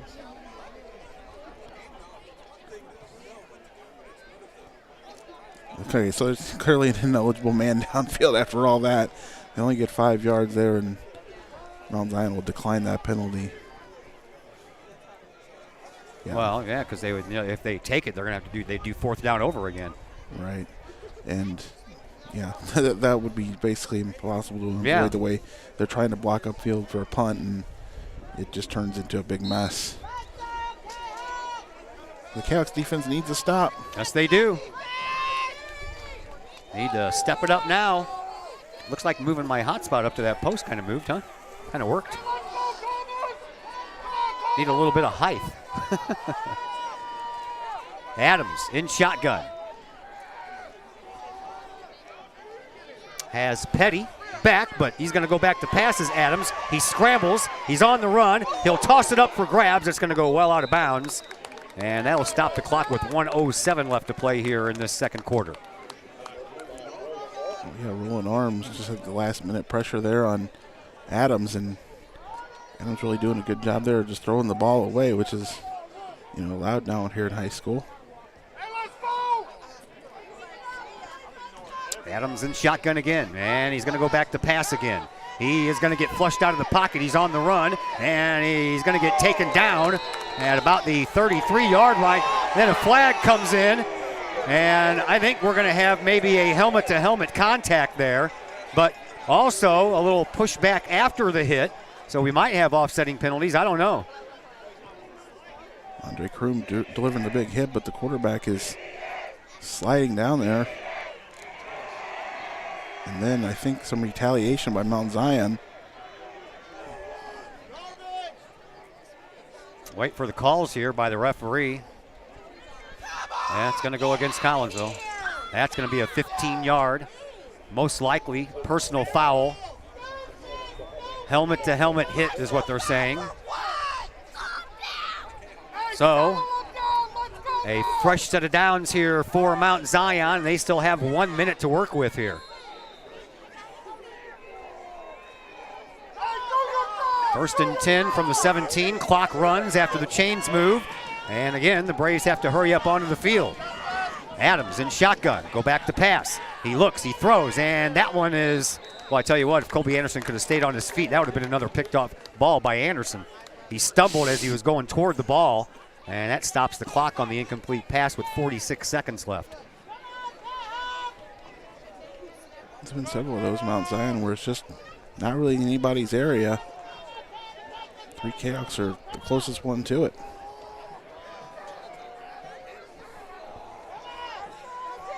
Second down and 10 here for the Braves. And again, Petty stands over to the left-hand side, but Adams is going to go back to pass again. Throws to the far sideline, has the man open, and out of bounds he goes inside the 10-yard line. That's going to get him down to about the 7 or 8-yard line, so it'll bring up a 3rd down and 3 here. Zion get a first down here after about another yard or so. Yeah. Spot looked a lot different from this angle than it did down there, so it's 3rd and 1. Helped by the penalty they've gotten down here with no timeouts. Adams in shotgun again. Petty stands to his left, and this time Petty's going to get the handoff, and he is going to get tackled from behind the line of scrimmage back around the 12-yard line, and no timeouts to stop the clock for Mount Zion. It continues to run with 30 seconds and counting. I have to get the play here with the clock ticking down. It's 4th and 1. They're not going to go for a field goal. Down. So they're going to have to go for the end zone here, or the first down here. Back to pass is Adams. He's flushed out of the pocket. He's on the move. He takes the hit as he throws. That's intercepted. Colby Anderson, another interception, and he's going to get tackled, and that'll stop the clock with 3.6 seconds left to go. And Collinsville and their defense makes a big stand, and they deny the Braves. Wow, yeah, that's a big stand you need here, and all of a sudden they're trying to deny Mount Zion their second score just before the end of the half after the Canucks didn't move the ball on their last possession. Colby Anderson with his second interception of the game take a knee here and catch our breath and go to halftime. Different story if you have a timeout left in your pocket. You call a timeout, possibly go for a field goal. But because it was 4th down, you couldn't even go out there and spike the ball to stop the clock. Or, yeah, and you're in high school, you're probably not organized enough to get the field goal team out there at any time. Maybe a pro team could rush that out, but that's the tough task doing 4th down. 3.6 seconds left. Badwell is in shotgun, and they're going to hand the ball off to Richardson. He'll go up the middle, and he'll get stopped, and that's going to do it. At the end of one half of play, 21-7 in favor of Collinsville as we head into the halftime show brought to you by Woods Basement Systems. All things basementy. Woods Basement Systems in Collinsville. You can give them a call at their Collinsville location at 618-708-4055. We will check our scoreboards for you, and we'll come back and let you know what we find here in just a moment. 21-7 at halftime. Collinsville has the lead, and we'll be back in just a moment on the Kahok Sports Network.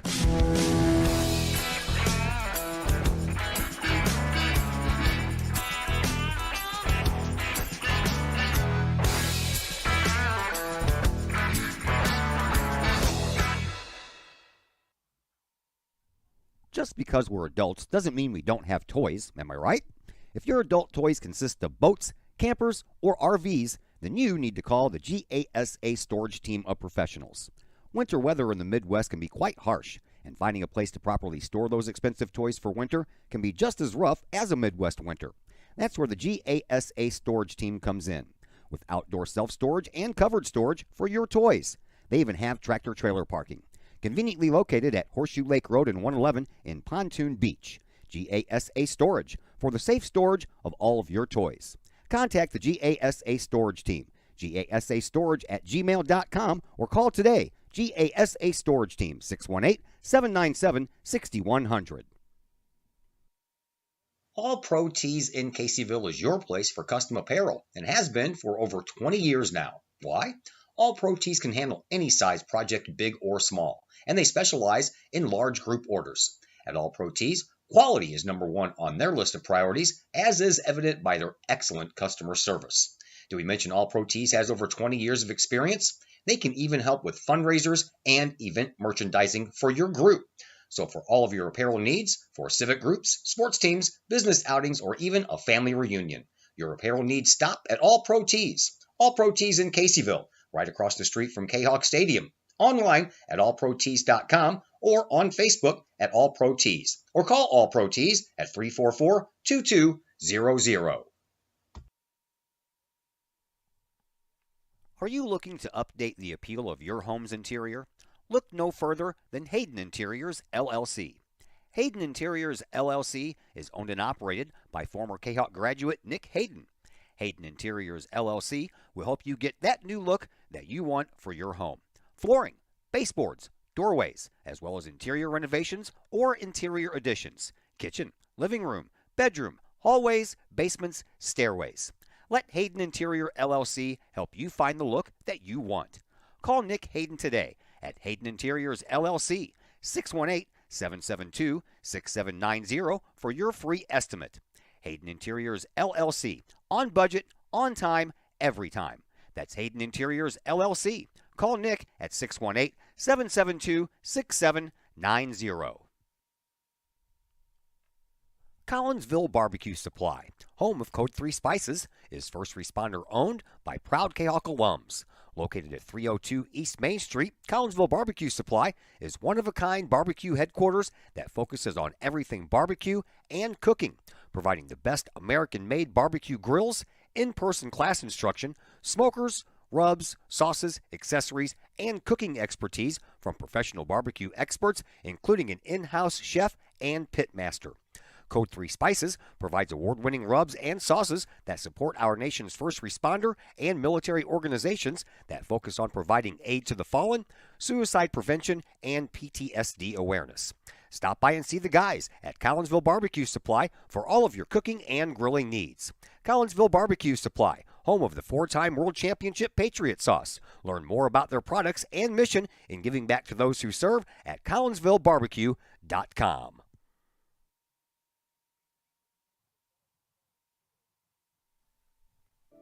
The Collinsville Daily News, the new online source for everything newsworthy in and around Collinsville. This news source is designed to be the heartbeat of the Collinsville community and is owned and operated by members that live in this area. The Collinsville Daily News generates their revenue with local support from the community in which they serve and from advertising. They do not charge to read their content, so you'll never run into one of those annoying paywalls. Not only that, but the Collinsville Daily News offers free classified advertising. You have items you want to buy, sell, or trade? It's free to post. Wedding or engagements announcements, as well as obituaries, all free at collinsvilledailynews.com. Plus, they have the content that matters most. Collinsville news you need to know, coverage of Kahok sports, and a keen eye on city news. The Collinsville Daily News also has an event tab that allows you to find out what is going on in and around the region for you and your family, the heartbeat of the community. Helping readers make sense of an increasingly chaotic world. Check them out at collinsvilledailynews.com, on social media sites Facebook and Instagram. The heartbeat of this community is the Collinsville Daily News. Todd Duke here, proud member of the Collinsville Educational Assistance Association. Whether you call us teachers' aides, paraprofessionals, or educational assistants, it all comes down to one thing: taking care of students. More importantly, your student.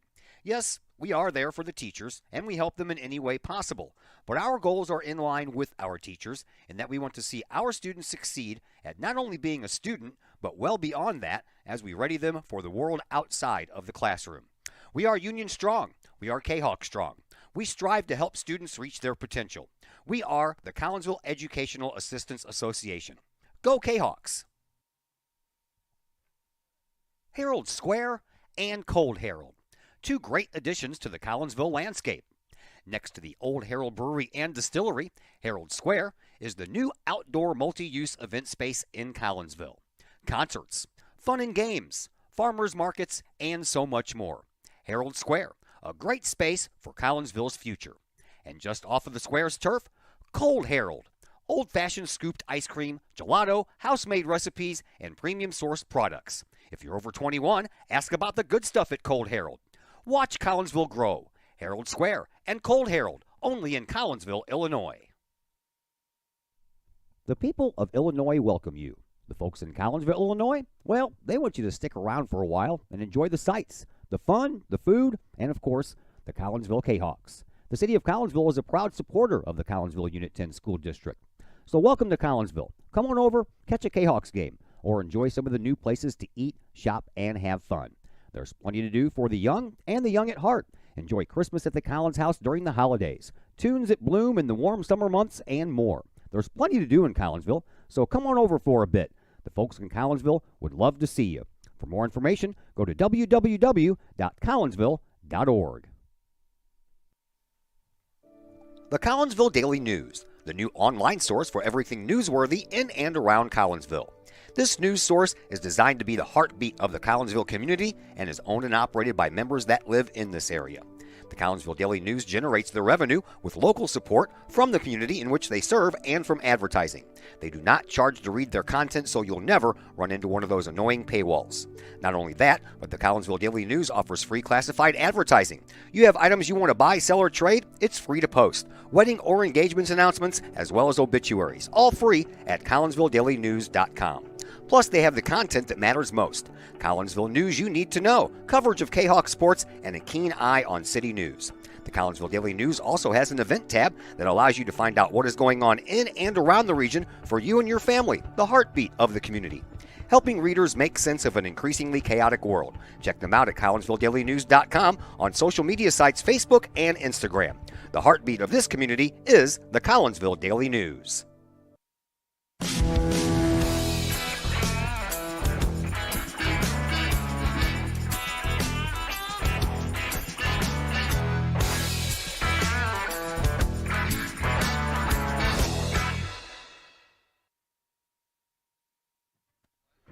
And once again, we welcome you back to Mount Zion High School, 21-7 at halftime. Collinsville leads after the Kahawks have scored all three of their touchdowns via the run, a 16-yarder and a 9-yarder by Jerry Richardson, and a 1-yard run by Ethan Bagwell. A 35-yard touchdown by the Braves have given them their 7 points so far here tonight. And that takes us into our scoreboard show, brought to you by Woods Basement Systems. And we will begin with a little high school football action. How about a little Southwestern Conference matchup?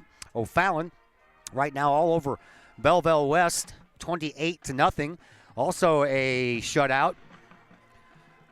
Edwardsville over Belleville East. That's a 3-0. Yeah, okay. And 14-0 Edwardsville over Belleville East. Triad blanking Jerseyville so far. Lots of shutouts here. 31-0 for the Knights over Jerseyville. East St. Louis all over Alton, 26-0. Highland over Waterloo, 42-0. Lots of shutouts, man. Freeburg over East Alton Wood River right now. At least the Oilers have put up 6 points at 17-6. Mater Dei, they're handling Granite City pretty much like Collinsville did last week. Mater Dei Knights, 59. Granite City, nothing. Columbia over Salem right now, 37-0. Carlisle over Sparta, 42-0. Mascoutah over Civic Memorial, 33-6. And Roxana over Central, 13-0. That's a lot of shutouts going on around the area. All right, how about some Major League Baseball? Well, yeah, we don't want to really talk about this one. Cardinals lost 6-3. Had a 2-0 lead in the 9th inning and blew it. And ended up losing 6-3. All 6 of those runs by the Phillies came in the 9th inning. Cardinals got one back, but they ended up losing 6-3. And those two teams will go back at it tomorrow night at 7 o'clock. And we'll see if the Cardinals can shake that one off. That one's going to be tough to shake off. All right, a couple of other finals for you. Seattle beat Toronto 4-0. First time Seattle's made the playoffs in 20 years. And they hand the Toronto Blue Jays a shutout. Cleveland, they beat Tampa Bay 2-1. And the game going on right now between the New York Mets and the San Diego Padres. San Diego has a 3-0 lead. Blues will be playing their final preseason game tomorrow against the Chicago Blackhawks, and then Tuesday they will get things underway for real as they open up with the Columbus Blue Jackets. The Blue Jackets beat the Blues last night by a score of 7-0, but we won't put anything into that one because we know that that was just a preseason game anyway, right? Right. All right. That is a look at your halftime scores brought to you by Woods Basement Systems. All things basement-y for Woods Basement Systems. We appreciate them sponsoring our halftime show this year. We will take our final break. Third quarter action will be coming your way in just a moment. Mount Zion will get the ball to begin quarter number 3 when we come back from a timeout here on the Kahok Sports Network.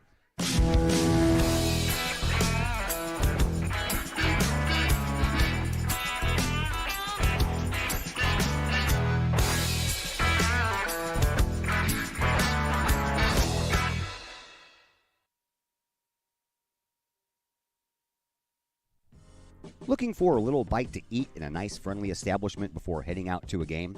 Look no further than LC's Pub in Caseyville.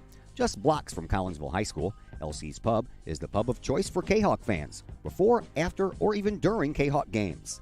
LC's Pub features a wide variety of traditional bar food like burgers and fries, chicken wings and chicken strips, appetizers like pepper jack mac and cheese bites, fried pickles, and green beans. Plus they have salads, fish, shrimp, and more. LC's Pub also features an outdoor patio, a gaming room, weekly poker tournaments, and a pool table, plus enough TVs for all the sports fans. And LC's Pub shows Kahawk games live as well as Blues and Cardinals games. LC's Pub, 605 North Main Street in Caseyville, right across the intersection from All Pro Tees. Call for carry-out orders at 618-855-9007 and on Facebook at LC's Pub. LC's Pub, Kahawk fans' pub of choice.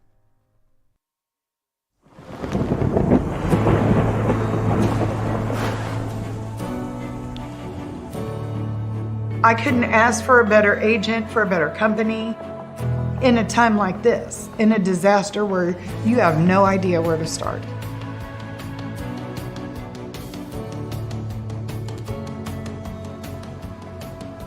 I learned that there's not a given in life.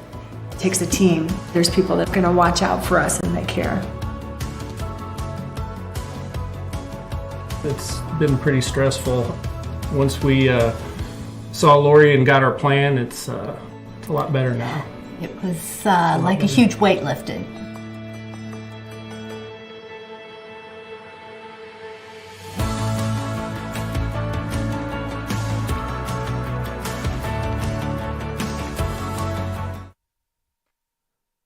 In Collinsville, call Scott Allen at 618-346-1500. Financial investments are very important, but so are the investments of time, patience, and encouragement our young athletes receive from their coaches, teachers, and mentors. Jason Regg, your Collinsville Edward Jones financial advisor, understands this. That's why Jason Regg is a proud sponsor of your Collinsville Kahawks on the Kahok Sports Network. For all of your investment needs, see Jason Regg at his Edward Jones office at 1008 Vandalia Street in Collinsville, or call Jason at 618-344-0252 or visit edwardjones.com. Edward Jones, member SIPC. Calling all sports fans. Looking for a great place to watch the game with your crew? Look no further than the Lucky Fox Sports Bar in Caseyville. The Lucky Fox shows Collinsville Kahawk sports on the big screen, plus UFC fights, boxing, Cardinals and Blues, and all of the NFL games with the NFL ticket and enough TVs that you'll be sure to find the game you want. And the food? How about Taco Tuesdays, Wing Wednesdays, plus burgers, sandwiches, pizza, steak, and more, including great drink specials and the coldest brew in town. And don't forget to try your luck at the Lucky Fox Gaming Room. Dine in and catch a game, or order carryout with the Lucky Fox. The Lucky Fox Sports Bar, 1101 Caseyville Road, right across the street from Kahawk Stadium. Open daily at 11 a.m. Check out the Lucky Fox Facebook page for daily specials. The Lucky Fox, 618-855-9500. Hi, Purple and White fans. This is Dan Mode, class of 1989. I'm with New American Funding. Myself and New American Funding are proud sponsors of Kahawk Athletics. As we have great coaches at CHS on all the courts, fields, and tracks, we like to coach you through the home buying process and refinance process. If there's ever anything we can do, I can be reached at 618-973-5343 or www.danmodeloans.com. Let's support our student athletes at CHS. They deserve the best. Thank you for your time, and go Kahawks.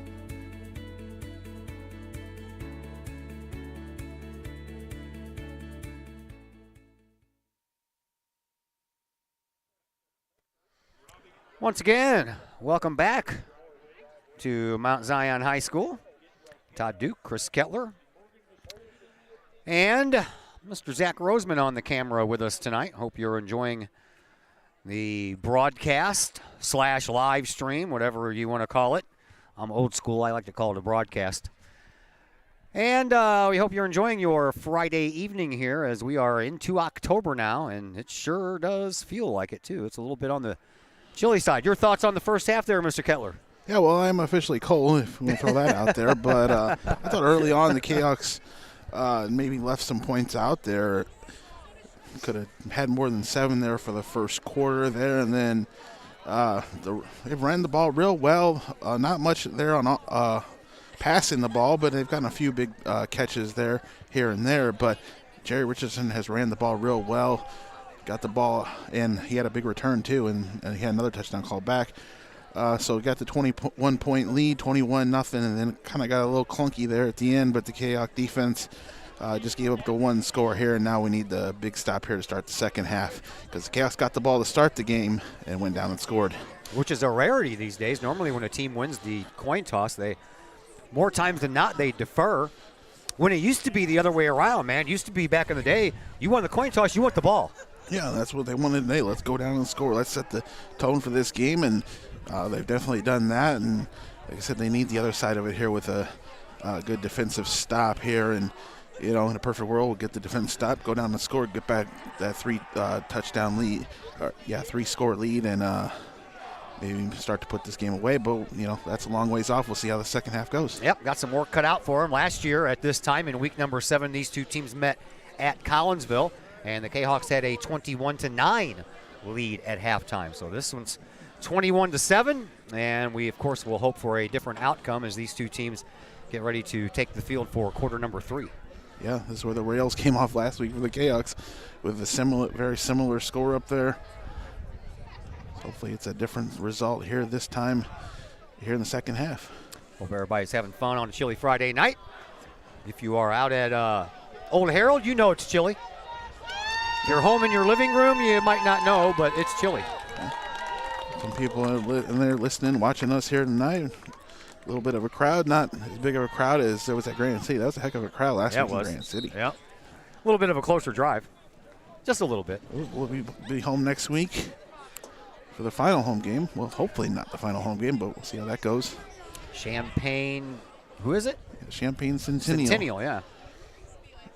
Don't know anything about them. I will learn as much as I can this upcoming week. New week 8 opponent, Alt Marquette didn't want to play us anymore, and played them week 8 last year. That was a very lopsided game. Sure was.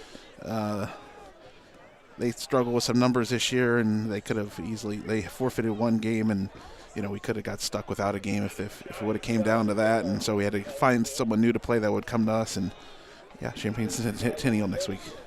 Yeah, if my memory serves me correctly, that game against Alton Marquette was a Saturday day game, wasn't it? Yeah, because Alton High played on Friday night, same field. So, but we're not playing them anymore. Nope. All right, we're ready to go.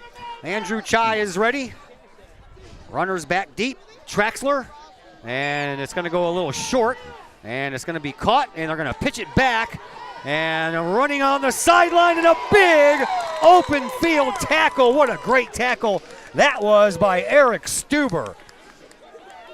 Boy, oh boy, that was huge because I'm telling you what, Grant McAtee, he just kind of ran straight toward the sideline and got taken down in the process. Yeah, Becker had it initially there, and they just pitched it back there. They wanted their return man to get it, and didn't work out there for the Braves at all. All right, so Braves have the ball 1st and 10 from their own 20-yard line. We're just underway here in the third quarter as Macoby Adams and company come out onto the field for their first offensive possession here in this second half. Petty stands as the running back over the left shoulder, but Adams is going to go back to pass again. He launches it, he throws it, and it's complete to McAtee on the sideline. Gain of about 8 on the play. It'll bring up a 2nd down and 2. That one's heading more straight towards the sidelines. McAtee was able to make a catch earlier, spin back in, get their touchdown earlier. Yeah, these short sideline passes seem to be working pretty well for the Braves. Yeah, especially, Adams to McAtee has been one that's worked for him all day. Yep, sure has. 2 wide receivers on either side of this formation. Once again, it is Petty, the running back, but again, Adams goes back to pass, and again, he has McAtee. And this time it's complete up to the 42-yard line. So back-to-back passes to McAtee, and that's going to be a 1st down for the Braves. So they're off and running here in the second half. They continue to work on McAtee there. He's being covered by Mondre Krugman. Just enough to complete the passes and step out of bounds. Need to tighten up that little 8-yard cushion that he's given McAtee over there. McAtee over there on that far sideline, lines up once again. Petty stands to the left of Adams, but Adams is going to go back to pass again, and this time he hits McAtee for a little gain of about 4 yards. So 3 straight completions to McAtee, and the Braves are trying to push the ball upfield quickly here. Closed it down a little bit there, held that gain about 3 or 4, so not the 8 that it had been the first 2 plays. We'll see if they keep on wanting to go back to that well. McAtee lines up in the slot over on the far side. Here's a snap. Adams back to pass again. He's looking. He's throwing. McAtee turns around, and that one is out of bounds. Yeah, he just lay out across the line there to catch that one on the ground. We were all holding our breath to wait and see what the call was going to be. Last one, the one we thought was about 2 or 3 yards out of bounds, might have been a little closer. We saw one picture that we had gotten taken, and he was about on the line. You couldn't tell where the second foot ended up. So 3rd down and 7 to go here for the Braves. Let's get the stop here on 3rd down. 4 straight passes to McAtee, but this last one was incomplete. Yeah, Adams can really throw it up there, get some air up under it. He can. Back to pass again is Adams. Now he's going to step up. He gets pressure from behind. He goes down. Down goes McAtee at the 40-yard line, Adams at the 40-yard line. That's going to bring up a 4th down and 11 for the Braves. That's the defensive line of the Chaos. Kohler, Lincoln, Habermill just winning that battle and pushing the offensive line aside there, not letting Adams do anything with it. 4th down, Chaos get the stop. Yep, and the Braves are going to punt. Richardson is going to go back and stand around his own 30-yard line. Traxler, the punter, will stand right now at his own 25. Kicked one to Richardson that he ran way back.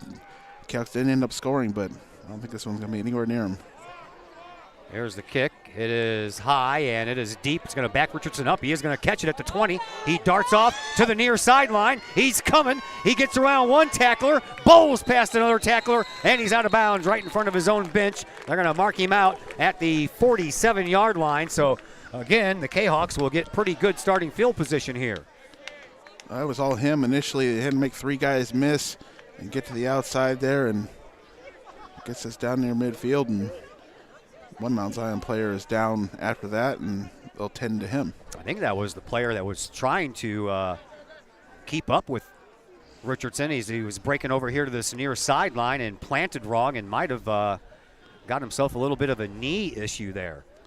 So a injury timeout on the field. So we will step aside for a moment as well, and we'll be back here in just a moment on the Kahok Sports Network. Lottie's Cafe, Collinsville's hidden gem. Lottie's Cafe offers food, cocktails, and gaming in a great atmosphere highlighted by fast and friendly service. Lottie's Cafe also offers a unique menu that features soups and salads, sandwiches and paninis, pizza and flatbreads, appetizers and desserts, as well as breakfast. That's right, we said breakfast. Unique breakfast items such as a breakfast stromboli, a breakfast BLT, and breakfast burritos. Lottie's also offers creative cocktails, a wine bar, the coldest beer around, and a video gaming area for those 21 and older. And don't forget the Lottie's Cafe gift certificates. Lottie's Cafe, Collinsville's hidden gem. Check them out online at lottiescafe.com, on Facebook, or in person in the Strip next to the Walmart Neighborhood Market. Or call Lottie's Cafe at 618-223-8256. Lottie's Cafe, Collinsville's hidden gem. Back here at Mount Zion High School, Chase Fink, the defensive back, 170-pound junior was the hurt player, but he ended up walking off under his own power. So Collinsville has the ball 1st and 10 from their own 47. Their first possession of the second half is a keeper by Bagwell, and Bagwell gets about half of what he needed. He'll pick up about 6 on the play. It'll bring up a 2nd down and 4. Play we've seen a few times. Fake the handoff to Jerry Richardson. He'll go around one side, and he'll leave Bagwell some open running room on the other side as he goes around the left side. So 2nd down coming up here for the Kahawks.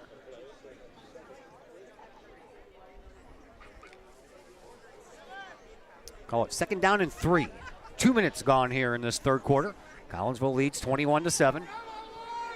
Bagwell in shotgun once again. Has Richardson over his right shoulder. A little pitch to Colby and a pitch back to Richardson, and he'll have the 1st down, plus about 5 more yards as he gets it up to the Braves' 40-yard line.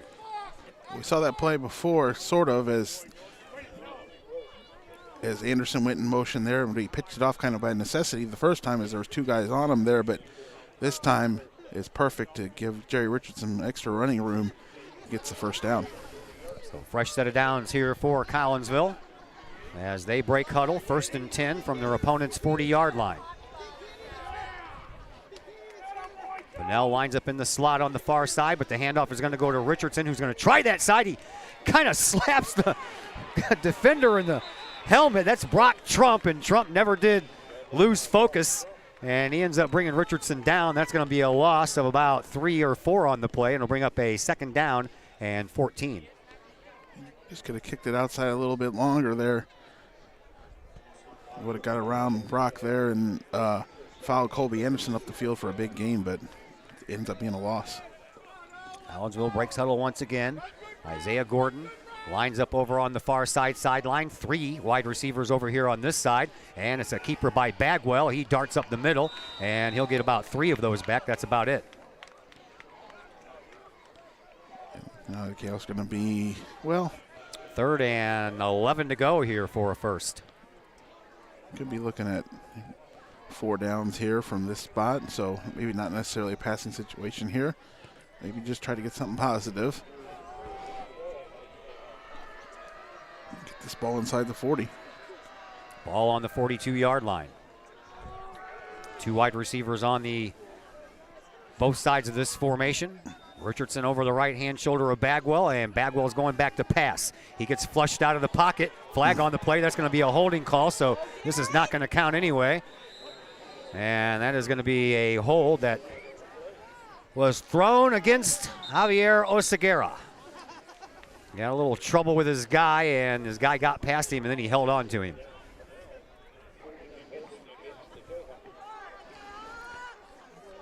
So what do you do here for Mount Zion? You going to take the down here or push them way back? Yeah, they're going to push him back. Well, yeah, the call is 10 yards behind the play, so then you got to march the 10 yards off, so it's going to be like a 20-yard loss for the Kahawks. So definitely take this penalty for Mount Zion. Oh, yeah. It's going to put him back in Kahawk territory all the way back to about the 38-yard line. So one negative play and then a penalty, and the drive goes off the rails so far for the Kahawks. They're going to need a big gain here on this second attempt at third down. Yeah, that's a long way to go. Bagwell can throw it down there. Somebody got to make a play here, make a big catch. 33 yards they need for a first down. Empty backfield. Bagwell all alone in shotgun. Takes the snap. He's back to pass. He's going to roll. He's going to look. He's going to heave it down the field. He's got Pennell open, and that's an interference call. Interference call against the previous injured player, Chase Fink, and that is going to give Collinsville an automatic first down, but it's still going to be about a 15-yard penalty. I like it better when you can get the penalty down where the play happened. I'm a big fan of that play in the NFL. What? They called it on us? Offensive pass interference against Pennell? I did not see that at all. Wait, what? That's exactly what they did, man. They called offensive pass interference against Darren Pennell. No, it's offense. It's pass interference on Mount Zion. The ball goes back to the spot, and then you mark off the 15 yards. It's not an automatic first down, so it's not. Oh, you don't get the automatic first down? No, that was a rule change some amount of years ago. Not that many years ago, maybe 5 years ago or so in high school, that you don't get the automatic first down. So, well, it was already third and huge. It was third and 35. Now it's third and about 16. So, if anything for Mount Zion, that's just more play, especially when it's third and 30. Yeah. All right, there's a snap, and Bagwell's going to toss it behind the line of scrimmage to Richardson. Richardson's on the run. He's going to get through the original line of scrimmage and a couple of yards more, so that's going to bring up a 4th down and 8. Yeah, so now their 4th down is probably manageable here now. That's what you were trying to go for when you originally had the 3rd down and got pushed back because of the holding. So 4th and 7 or so. You're not going to punt here inside the 40. You guys can make this work here and convert this. It'd be a big conversion. They're going to call it 4th down and 7. Gordon on the far side. Anderson's in the slot. Here's a snap. Oh, another bad snap. And Bagwell, he runs out of bounds as he throws the ball. I think he might have stepped out of bounds. I'm not sure, but I think they're just going to call it an incomplete pass. Well, they didn't call him stepping out of bounds. They didn't call it an incomplete pass. The Chaos wanted the hit he took when he stepped out of bounds, but the refs missed that. So, turnover on downs. Yep. That was unfortunate. 2 bad snaps here in this game, and both times Bagwell has been able to scramble, pick up the ball, scramble some more, and then throw it downfield to avoid the sack or the loss on the play. So you got to give him kudos for that, that's for sure. Yeah, well, one was on the punt, so that's a different snapper there, and then Kingan's usually pretty much right on there, so that was just a bad timing for that one. All right, here comes Makobe Adams and company. Petty switches over to his left-hand side, and a throw over to this side, and there wasn't really anybody covering the receiver, Jacob Harvey, and Harvey manages to get forward for about 7 on the play. He was kind of left out there in the flats all alone. Groom's playing maybe an additional 5 yards off of him. They had rolling arms covering more on the inside there, and they both had chasing him down after the 7-yard gain. 2nd down and 3 on the play. Adams in shotgun once again. This time Petty stands over his right. And stepping up and not getting anywhere. And a ball maybe come loose. Or did it? And I don't know now because the ball's out and everybody's all over the place. But I thought for a moment that the ball came out. That was a big, big hit put on there by rolling arms on the quarterback Adams. I thought he might have knocked that loose. Loss on the play. It's going to bring up a 3rd down and 5. Big loss there, and rolling arms able to deliver that because Everett Havenmill wrapped him up there and started bringing him down. They'll share that sack. Actually going to bring up a 3rd down and 7, so he lost a little bit more. Big 3rd down play here once again for the Collinsville defense. Adams has 2 wide receivers on both sides of the formation. Petty, the running back, but I bet you he's not going to get the ball. Adams is back to pass. He gets pressured and he throws it away. Incomplete pass. Oh. That'll bring up 4th down. 27. Petty. They're going to get Petty pushing Norton there. Extracurricular there. This down should count. Yeah, that's after the play. Yeah, so the down should count.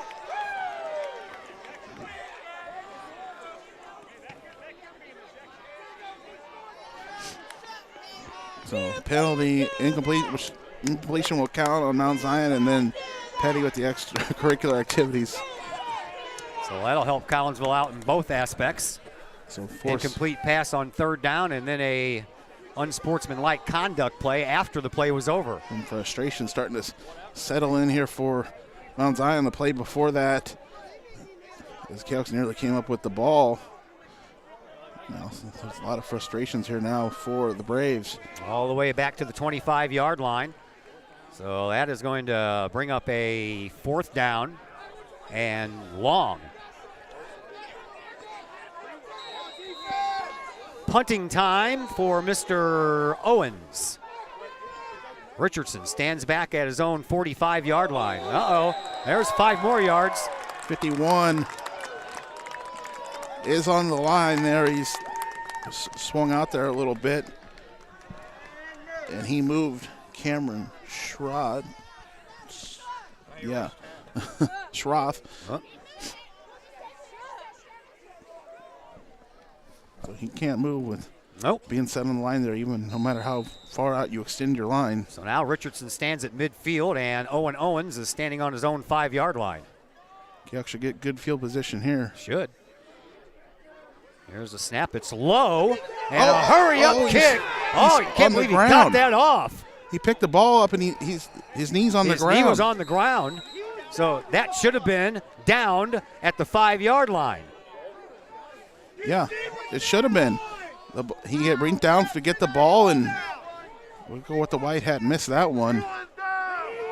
His knee's down inside the 10, and the Kahoks. All the referees over here wearing purple and white say the same thing. His knee was down. I agree. You agree. The coaches behind us agree, and the fans in front of us all agree. The only ones that don't agree are the guys that matter, the ones wearing the black and white stripes. So, 1st and 10 for Collinsville, already in Braves territory. So a good starting field position here, and now the Kahawks offense needs to get something going on here and kind of put this game a little farther out of reach. Here's a pitch to Pennell, up the middle. Pennell's on the run. He is going to go, and there's another flag on the play, and down, spin, in the end zone, touchdown, but it's not going to count. This will be the second time the Kahawks will have a touchdown called back. I don't understand all these flags that fly against us and very little for us. The fans might be thinking, come on, travel hell on the road, you might get local refs here against them, but we actually found out we got a Metro East crew up here today. Yeah, we do. One from O'Fallon and one from... So you can throw that out. We don't need to say where they're from, but yeah, they're more local to our area as opposed to Mount Zion.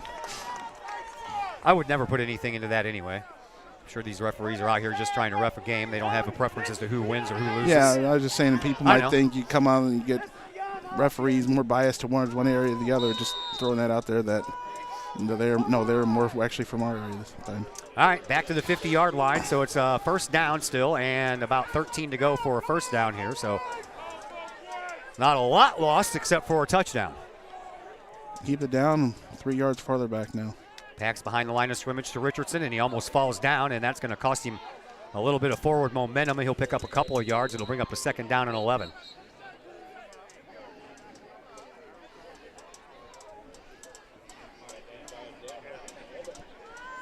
Wow. So they pick up about most of the yards that were lost. Yeah. On the penalty. On the penalty, or from the previous spot before the penalty before that. So it'll be a 2nd and 10. Poor Darren Pinnell, man. What an individual effort by him to get down there and score that touchdown just to have it be taken away. Yeah, and you go to that play there and it doesn't count. Yeah.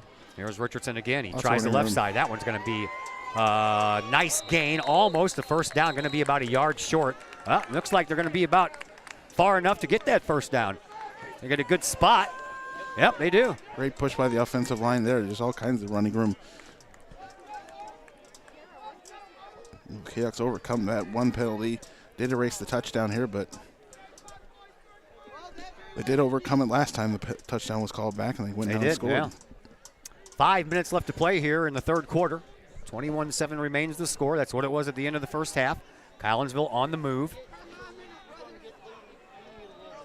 Gordon and Anderson line up on the far side. Thorpe's Watt on this side, but the handoff is going to go up the middle to Richardson, and Richardson's going to get another 1st down. Carries a couple of people with him and picks up about 12 on the play down to the 21-yard line. So great. More running room. Offensive line's just doing a great job there for the Canucks there. George Lopez, Ian King in the center. Richardson gets the ball, and he just has all kinds of room to get up the field. 2nd play in a row. Clock continues to move. 4.5 minutes to go here in this 3rd quarter. Anderson will come to the sideline for this play as Thorpe's Watt and Pinnell come out to this side as wide receivers. Gordon, the lone wide receiver on the far side. Bagwell's going to keep it. He's going to follow his running back up the middle and pick up some more positive yardage inside the 20. We're in the red zone to about the 17-yard line. We'll bring up a 2nd down and 6. I think Canucks are really starting to wear this defense down of Mount Zion. Already getting some scores here, but it continues. They're just running this ball right down the middle on them this time as Captain Crazy's in stands here. Yeah, he is. Captain Crazy. 2nd down and 6 here for Collinsville. Man comes into motion. That's Pinnell. Same play just had that touchdown on that got called back. And he puts on a move. And he gets down to the 1-yard line. And it's going to be 1st and goal for the Cayhawks from there. Very similar play. First time he was cut more inside there. That time and went up the middle there. But that time he kicks it more to the outside there. Brings this ball down to about the 1. And try to punch this one in here just before the end of the 3rd quarter. Well, we got 3 minutes.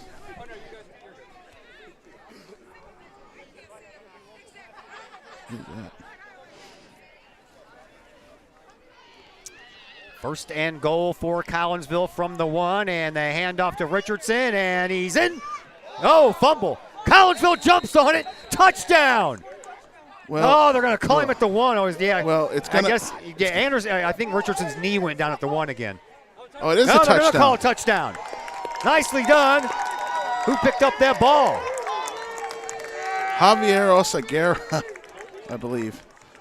Javier Oseguera picks it up in the end zone. Yeah, it is. And the Canucks get the touchdown. Well, how about that? Javier Oseguera will get a touchdown. Or are they going to give that one to Richardson? Oh, Oseguera got it. Yeah, he did. All right. Javier Oseguera will get the credit for the touchdown there, but as the Canucks, Jerry Richardson fumbled the ball, but unfortunately they get the touchdown anyway. That one's blocked. That is no good on the extra point try by young Mr. Chai, but anyway, the touchdown counts by Oseguera, and Collinsville has a 20-point lead as we will take a timeout, and we will come back in just a moment here on the Kahok Sports Network. First National Bank of Waterloo, with over 100 years serving the Metro East. Visit First National Bank of Waterloo at their Maryville or Collinsville locations for all of your banking, mortgage, and lending needs. Why? Super low closing costs, low construction loan rates, and they do so much to support our local communities. When you need a loan, call the Collinsville team at First National Bank of Waterloo at 618-345-1121 or visit their Maryville or Collinsville locations or online at fnbwaterloo.bank. First National Bank of Waterloo, member FDIC, and equal housing lender. If you're the holder in like a place kicking situation, the holder is allowed to get himself up, like in a field goal or extra point situation.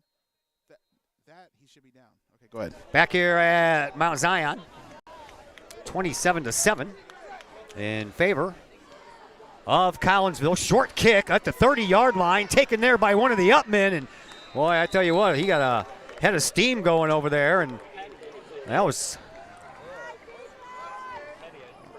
I believe that was Brock Trump. At any rate, could have been a lot dangerous than it turned out to be. The Chaos get the drive, get the touchdown. If we thought that they should have had the ball inside the 10 already when the punter was down with his knee, but they come down and score anyway. So we'll see what the Braves have in mind as they get another crack at it here. I thought he had one more that I didn't play yet, but oh well. Adams in shotgun, takes the snap. He's back to pass. He does one of those sideline passes over here once again, and this time it's a tag team tackle by Pinnell and Mondre Kroom, and not getting very far was Jacob Harvey. He got about a yard. Tried to use McAtee as a blocker there, and you end up with Pinnell chasing down the receiver that time there, and McAtee couldn't get any more blocks on him there. It would have been an illegal block.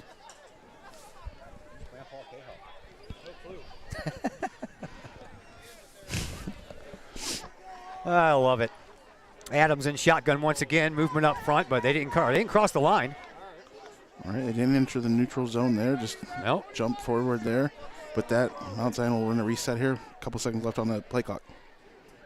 Adams takes the snap with 1 second left on that play clock. Throws it down the middle, has McAtee open, but he is immediately brought down by Kroom. But it is enough for a first down into Kahok territory. And it'll be 1st and 10 for the Braves. 2 minutes left to play here in this third quarter. This time McAtee down the middle there. He's been trying all kinds of sideline passes to him. There's been a good connection between the two of them, but yeah, it works that time for a first down. So fresh set of downs here for the Braves. Clock continues to move. 1:45 left to play here in this third quarter. Adams in shotgun once again. Richardson, he's the back, but he's going to throw once again over to the far sideline. And an open field tackle by Isaiah Gordon. And once again on Jacob Harvey. And minimal gain there. Another yard for Harvey. Hoping the Chaos key in on McAtee up the field there. They're trying to find Harvey underneath there, and just a one-on-one there. I smell wood burning. Yeah, they're having a fire right back there. Oh, okay. Anyway. Fire sounds good. Probably feels good, too.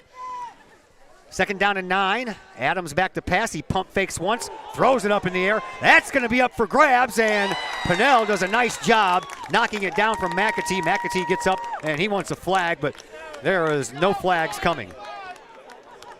He gets right back up. Took a big hit from Devin Havermill. I don't know if Devin actually took the worst of it there, as he's kind of grabbing himself there, and he'll go to the sidelines for this next play. But he's incomplete pass, and here the Cats need this 3rd down stop.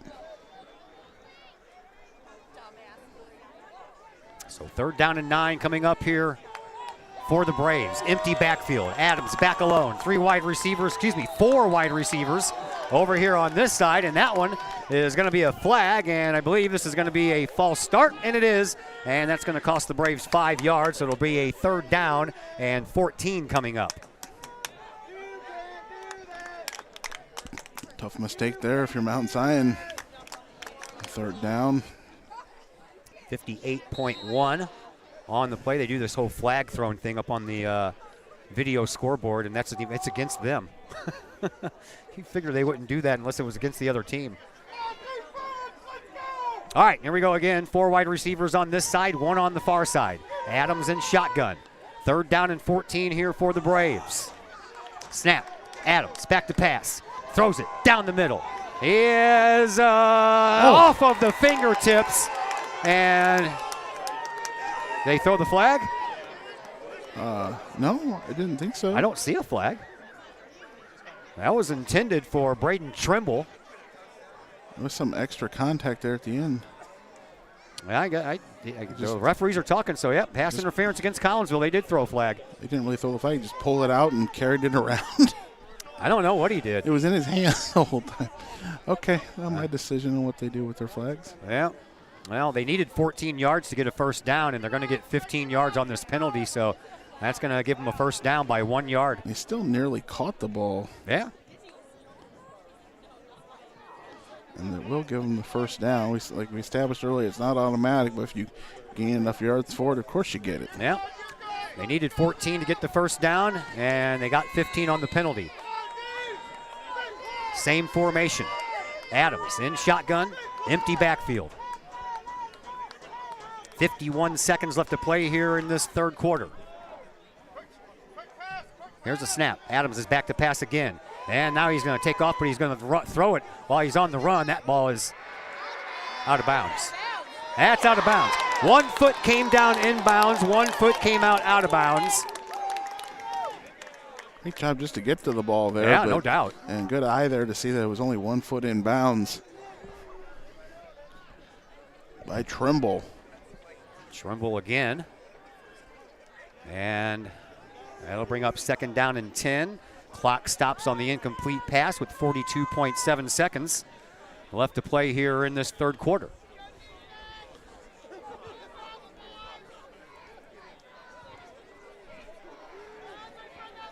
Looking like the Braves are intent to throw it for the rest of this game. Another snap, and Adams is back to pass. Throws over to that far sideline, and this time he has Trimble, and he gets out of a couple of tackles and gets it all the way up to the 15-yard line, so it'll be first down from there for the Braves. Seen that a few times. They work the sidelines there and do a good job to just keep it going, get up the field with it, and don't fall out of bounds sometimes. Injured player on the field, I believe, is Trimble, the receiver who caught the ball. So they're out to check on him, and we'll go ahead and take a break. And we'll be back here in just a moment on the Kahok Sports Network. I couldn't ask for a better agent, for a better company in a disaster where you have no idea where to start. I learned that there's not a given in life. It takes a team. There's people that are going to watch out for us and that care. It's been pretty stressful. Once we saw Lori and got our plan, it's like a huge weight lifted. In Collinsville, call Scott Allen at 618-346-1500.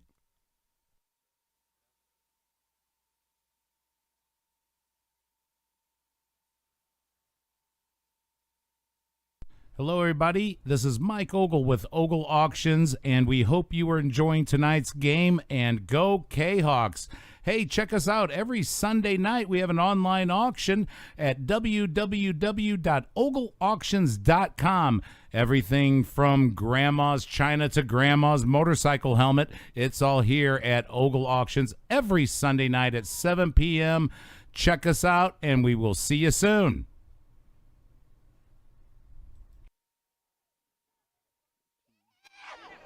Trimble walks off under his own power. The throw is over here to the near sideline to Carson Bolhorst as he comes in as the replacement for their leading receiver in Trimble.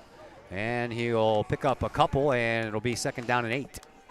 After the change the other side here for the 4th quarter. So, 3rd quarter is over with, and Collinsville has themselves a 20-point lead at 27-7. We will take a timeout, and we'll come back and tell you all about the 4th quarter after this timeout here on the Kahok Sports Network.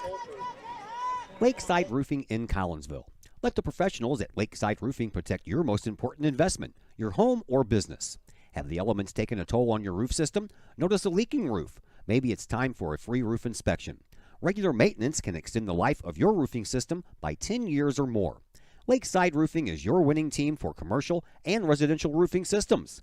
Lakeside's all-star professionals have installed, repaired, and maintained hundreds of roofs on both sides of the river. Call Lakeside Roofing today at 618-344-2800 or 314-241-5253 or online at lakesideroofing.com. Lakeside Roofing, celebrating 50 years of serving the metro area. Choose experience, choose Lakeside. Well, once again, welcome back to Mount Zion. 12 minutes up on the clock as we begin the fourth quarter, 27-7 in favor of Collinsville. Both of these teams 5-1 on the year. So the winner of this contest clinches a playoff berth, and if it's Collinsville, and right now it is, they have a 20-point lead. It'll be the first time in playoff history that Collinsville has, or Kahok history, football history, that the Kahawks have clinched back-to-back playoff berths. 2nd down and 8 here for the Braves. They'll keep the ball. They'll throw it into the end zone, and it's going to go out the back of the end zone. Actually bounces off of the crossbar on the uprights. Yeah, they faked the handoff there that time. Then Allen took a few steps forward, and then Adams took a few steps forward there, and yeah, his ball is way up over everything and hit the crossbar, as you said. Stops the clock with 11:55 left to play here in this. It'd be nice if it counted for something to throw the ball over yeah, the crossbar. That's a different game altogether there, sir. Give me 2 points if I can throw it up over there. Well, it's Australian rules football? Nah, just kidding. Adams in shotgun. Comes a man in motion. He is going to keep it. He's throwing it, and it's in the end zone. And Colby Anderson almost had his 3rd interception of the night. That ball bounced right off his numbers. Yeah, hit him on the chest. And yeah, it did. He's mad at himself. Well, that ball had a lot of zip on it. Yes, a lot of zip on that one there. Right on him is kind of falling down to the ground here. And are they 4th down. Try a field goal? I don't know. Yeah, it looks like they are going to try a field goal. They want to put some points on the board here, but still going to be a. Yeah. Yeah, no, okay. The quarterback can get up, or the holder can get up from this one as opposed to the punter earlier, but that wasn't called that way anyway. So watch this fake.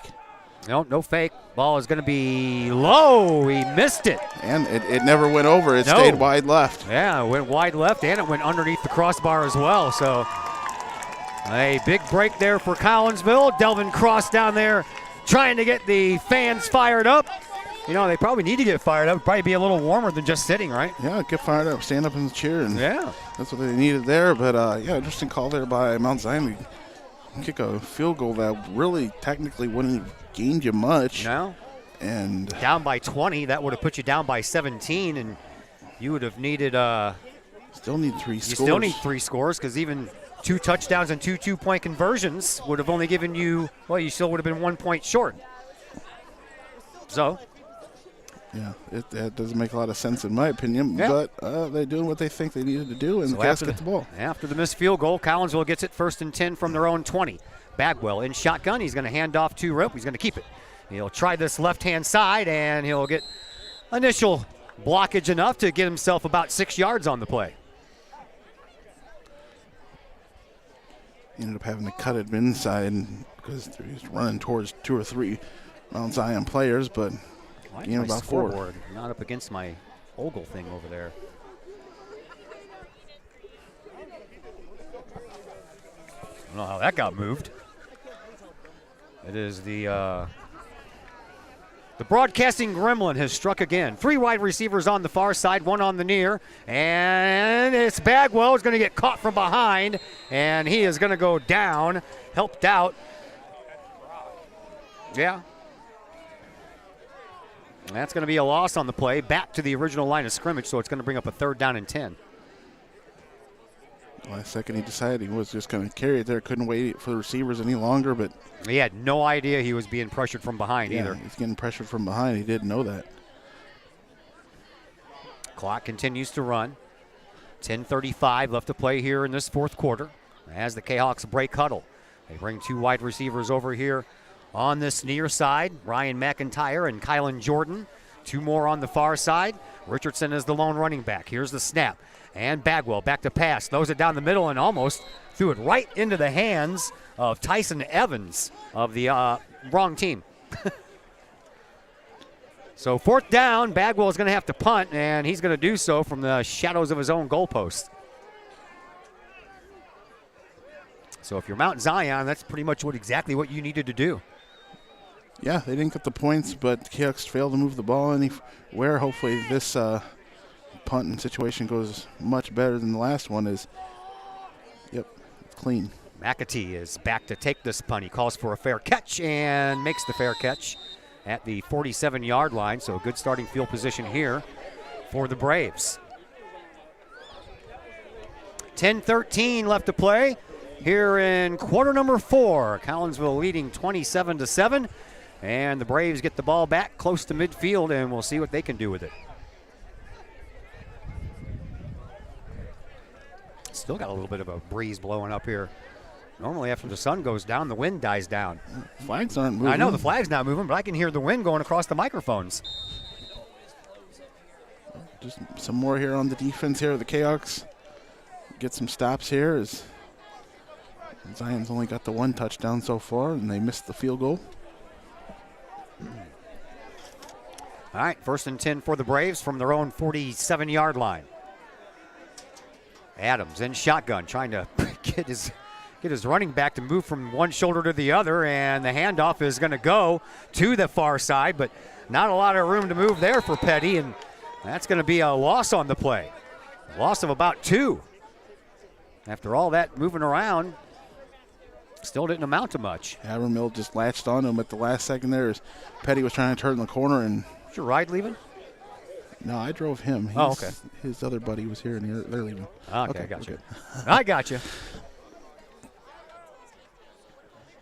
So 2nd down and 12 now for the Braves, as they bring wide receiver Jacob Harvey all the way over here on this near side. And again, Adams has to tell Petty to move to the other shoulder. And he's going to hand it off to Petty again, and Petty is going to get back to the original line of scrimmage, and that's it. Well, Mount Zion has been reasonably successful throwing the ball. They've gotten some pass plays here. Now all of a sudden they want to run it. When they need to pass it, they're running it. They need to pass it and get some scores and keep the clock from running. And I don't know if are they packing it in here saying we can't. I don't know what they're saying here by doing this. I don't know either. I guess he didn't get back up to the original line of scrimmage, so it's 3rd down and 12.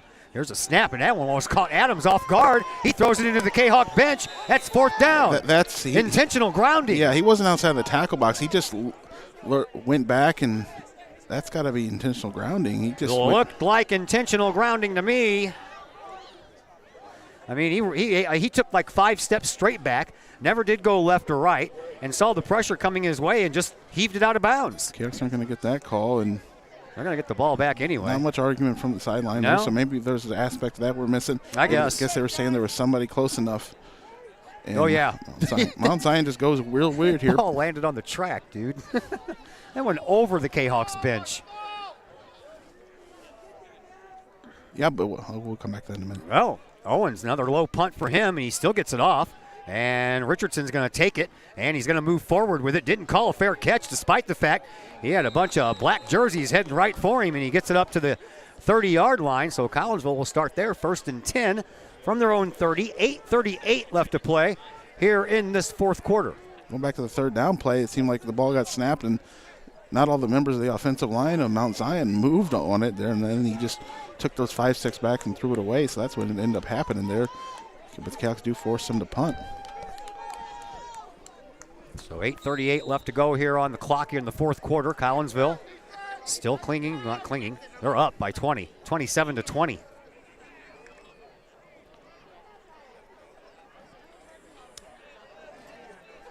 Kahawks break huddle.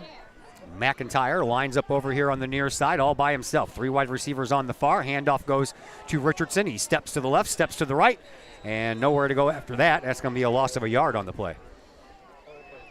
Not getting the space they kind of had before for him. He's had a lot of running room and some other spots here. The Chaos are going to try to go with a run here and work some clock with the 20-point lead. 8:15 to go. Clock continues to move. Hear the fan out there saying, take your time. They had to cancel the student bus that was going to bring all the students out here. Looks like we got about, 15 of them that showed up? Something like that? That's about it. Not as big a crowd as Granite City. Plus Captain Kahok. Here is Richardson, a little sideline pass, and Richardson's on the move, man. He is going, and they're going to catch him. Yes, they will. They'll throw him out of bounds at the 10-yard line. Another touchdown-saving tackle there by Tyler Zuber, but that is a big, big run of about 60 yards to get Collinsville down into the red zone at the 10. Jerry's just getting all kinds of rushing yards today. Brings that one all the way down to 10. Just couldn't finish off the run, and as he had to make one guy missing, got wrapped up. Richardson came into this contest with 2,223 yards in his career. And I would imagine after tonight, he's probably close to 2,400. By the way, Colby Anderson only needed 34 yards to reach 1,000 yards rushing for his career. Timeout on the field. Seahawks. We will take a timeout as well, and we'll be back here in just a moment on the Kahok Sports Network. Do you have a big land improvement project that requires some outside help? Call Petroff Trucking Company. The Petroff Companies have been shaping the metro area since 1975. Family owned and operated, Petroff Trucking Company can do the job and do it right. Hauling, excavating, and grading, they do that and more. Petroff Companies also has roll-off dumpster rentals. They also specialize in dirt and rock sales. Petroff Trucking Company can help you develop your land for your needs. Petroff Trucking Company. Check out their website, petrofftrucking.com, or give them a call, 618-797-6100. Petroff Trucking Company, shaping the metro area since 1975.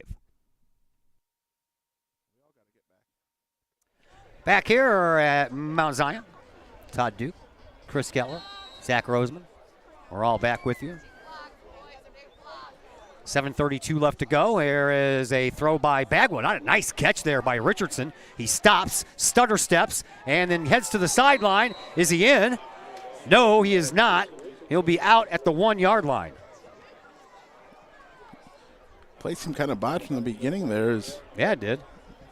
Bagwell wasn't really throwing it to where Richardson was going. He had to go back for the ball,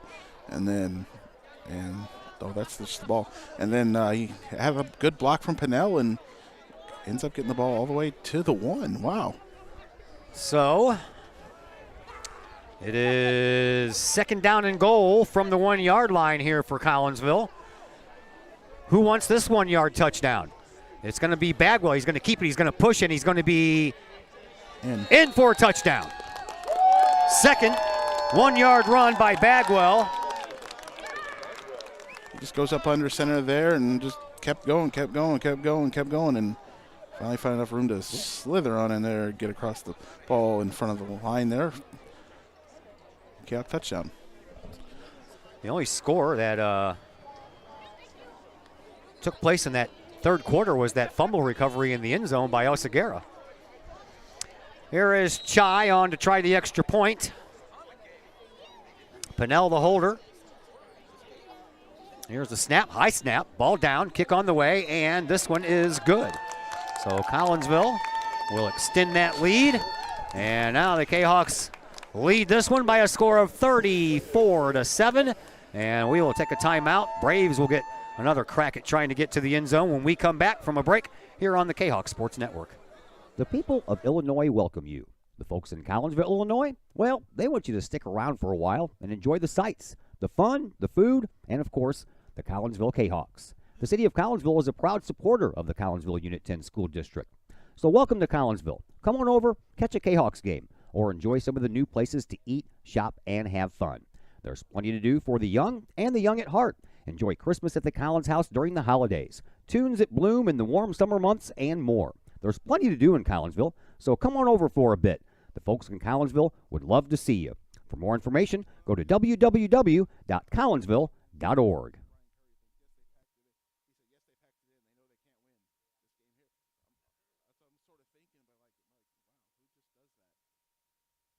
Back here, very chilly Mount Zion High School. I'm Todd Duke. Chris Kettler is on the other microphone. Zach Roseman doing his impersonation of Mr. Glenn, Glenn Woodcock. He does the zooming in and out thing that everybody likes so much at Collinsville, and I figured because we were kind of in a weird spot. I mean, we're usually up higher, and you can have that downward angle on the camera, but we're just at the top row of the bleachers here on the visitor side, and I know you guys can see the far side bleachers. That's a big tackle there. I know you can see the far side bleachers, and the far side bleachers go up a lot higher than this side does. Christian Smith with that tackle. He's played a pretty good game today. He's got been out there on some good defensive snaps and gets the special teams play there.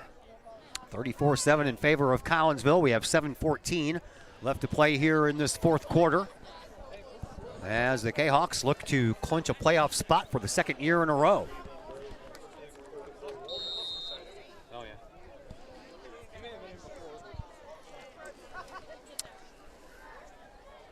Braves break away from their sideline as a team. 1st and 10 from their own 34-yard line. Adams in shotgun once again. Does he have Petty on the right side this time? Petty goes backwards in motion. Swings all the way out there, doesn't he? There's a pitch out to McAtee. Gain there up to the 40-yard line, so it'll bring up a second down and about 4 to go for a first down for the Braves. Champaign Centennial at home next week. Pink out game for your Collinsville Kahawks. And then we'll close the season out the following week with a road trip to Centralia. After that, we'll wait and see when and where and who. If the Kahawks indeed do make the playoffs, there's a run up to pretty much where they needed to get for the first down. That was a run by Petty, and he got just enough. They'll move the chains. Montre Kroom. The other Kroom. Mondre and Montre. Handoff goes to Petty, and in the backfield, he's going to get brought down. Oh, boy. Christian what Smith a again. big tackle by Christian Smith on a loss on the play of about 5 yards. Petty's a little slow in getting up. Yeah, they're going to stop the play. Stop the clock. Stop the clock to get him out of there. And the referee said, I stopped the clock because I thought you were injured, so you have to go at least off for one play. Yeah. Training staff will come out here, and I wonder how long Mount Zion's going to just keep this going here before they decide that, hey, we're beat here. We don't want to get anybody hurt. We got playoffs coming. We got Charleston next week. Yep. Yeah, if they can beat Charleston next week, they'll be in the playoffs too. And you'd, like you said, obviously like to get there with your players healthy. Now they continue with this here with still 6.5 to go. Yep, all their starters are still in there. Adams is in shotgun. He has Richardson, his running back, to his left-hand side. Now Adams is back to pass. He lofts a high one downfield, and a nice breakup job there by Collinsville. Colby Anderson came in there at the last part of that, but it was Isaiah Gordon who broke that play up. He had the most ups on that one and really just swatted it away. Colby Anderson, we know he plays center field, so he's like a center fielder out there coming in for the ball. Yeah, he was. Incomplete pass stops the clock. 6:14 left to play here in this fourth quarter. And it'll be 3rd and long coming up here for the Braves. 2 wide receivers on both sides of the formation. Adams in shotgun once again. Has Richardson over his left-hand shoulder. And the snap. Adams back to pass. He's getting flushed out of the pocket. He'll keep it, he'll run with it, and he'll head for the first down marker, but he won't make it. Makes it into Kahawk territory, but he's going to be a couple of yards short. And Adams and trying to, his teammates trying to get him away from the Collinsville Kahawk bench before he does something he regrets. Yeah, everybody on the Chaos had backed up off of him there, and there were some coaches there holding him back, but Adams just wasn't happy, I guess. There's a flag on the play, too, over here by the line of scrimmage mark. I thought it was the result of Adams and what he had going on there, but could be something else. I think my feet warmers already ran out of heat. We'll see what the call is. Maybe, since we'll have the back to us. Yeah. Can't see the hand signals, but we'll be able to see which way he points.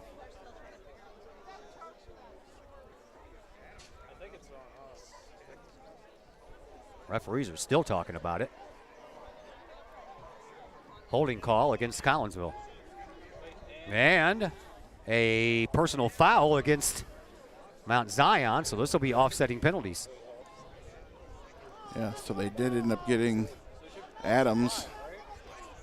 Should be offsetting. We'll see how they administer this. I don't know if they'll march one off and then the other one off. Or Yeah, because there's a flag over there on the other side I didn't see. Flag is on both sidelines.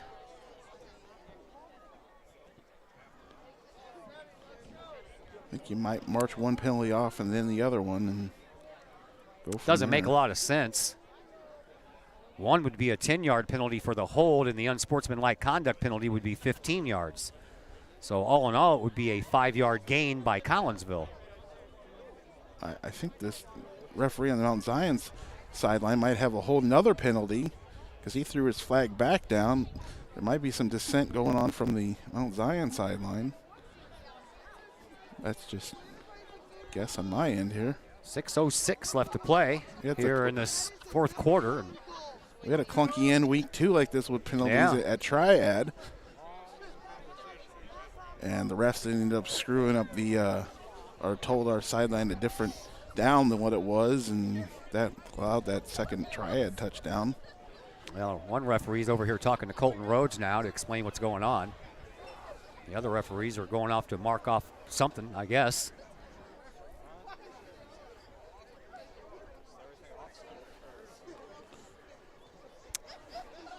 I am not sure. Is he going to mark off 10 this way and bring it back 15 that way? Why don't you just mark off 5 that way? There you go. I think the Canucks had some choice. There might have been more than one penalty on Mount Zion. The Canucks might have had some choices. Basically, no gain, yeah.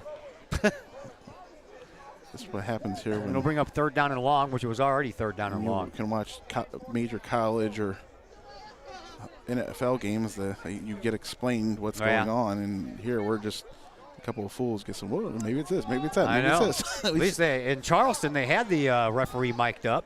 Yeah, but that guy didn't even he was just like he barely had to say about the minimum there you could require to say. Yeah.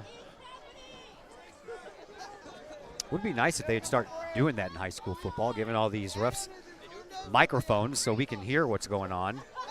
Especially in a case like this when you're on the visiting sidelines and you're behind the referee and sometimes you don't get to see all the signals.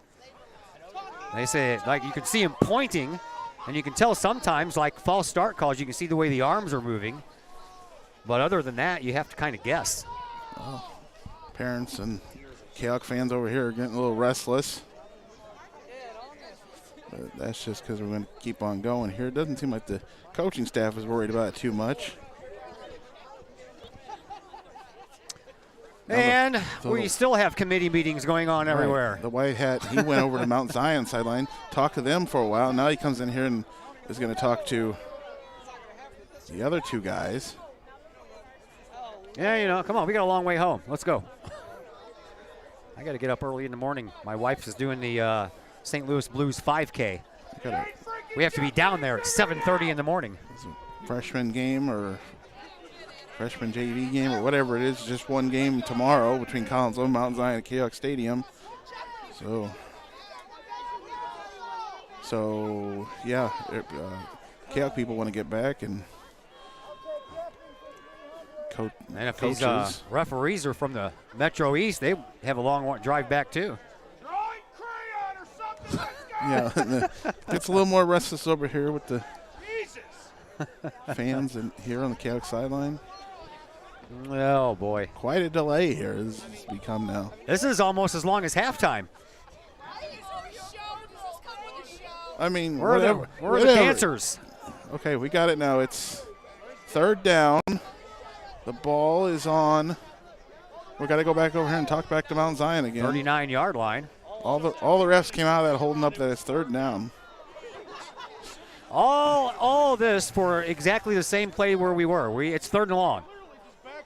I mean, they can just give whatever benefits Mount Zion the best if we won. We're up we're up 27. We can just give them that. Colby's stepdad here is I don't know what he's saying. Adam's a character, man. Adam and I used to work together at Renfro Elementary when I first started with the school district as just a sub. Now the referee's back over here talking to Coach Rhodes. He's getting his work out, that's for sure.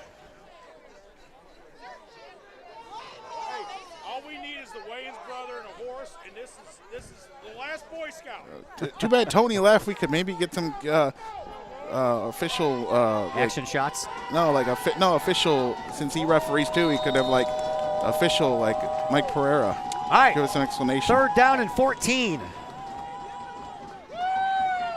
Zion, after all that, keeps their starters in there. Adams in shotgun. And he's back to pass, and he gets pressured, throws it down the middle, has a man, and that man gets crunched. Mondre Kroom, and looks like that J.C. Anderson is a little slow in getting up. He's up and he's all right. Mondre Kroom, as well as Eric Stuber in there on that stop, but it was after the Braves got enough for a first down. We are under 6 minutes to go, 5:50 to be exact here in this fourth quarter. 34-7 in favor of Collinsville. Edwardsville and Belleville East are in overtime? Oh, wow. Really? I thought Edwardsville might. Yeah, Edwardsville had a shutout in that first half and handled them a little bit more, but now Edwardsville and Belleville East going into OT. 14-14 in overtime. Here's the snap. Handoff goes to Petty. Petty comes up the right side and then gets pushed into the Kahok bench by Mondre Kroom, and that is going to be about a 7-yard gain, maybe even more than that. Nope, we'll call it 7. Second down and 3. Pushed him out of bounds, so that stops the clock. 5:23 left to play here in this fourth quarter.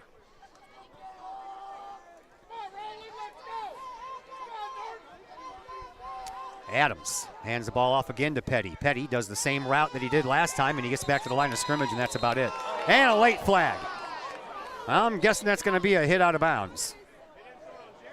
Oh, Rolling Arms tackled him in bounds, and I don't know, they're kind of dragging each other. He has them wrapped up. It must have been something more as they got up. Personal foul against Collinsville. They call a horse collar. That's what they're calling. Yep. I did not see that, but I had a bunch of Kahok football players standing in front of me that I couldn't see.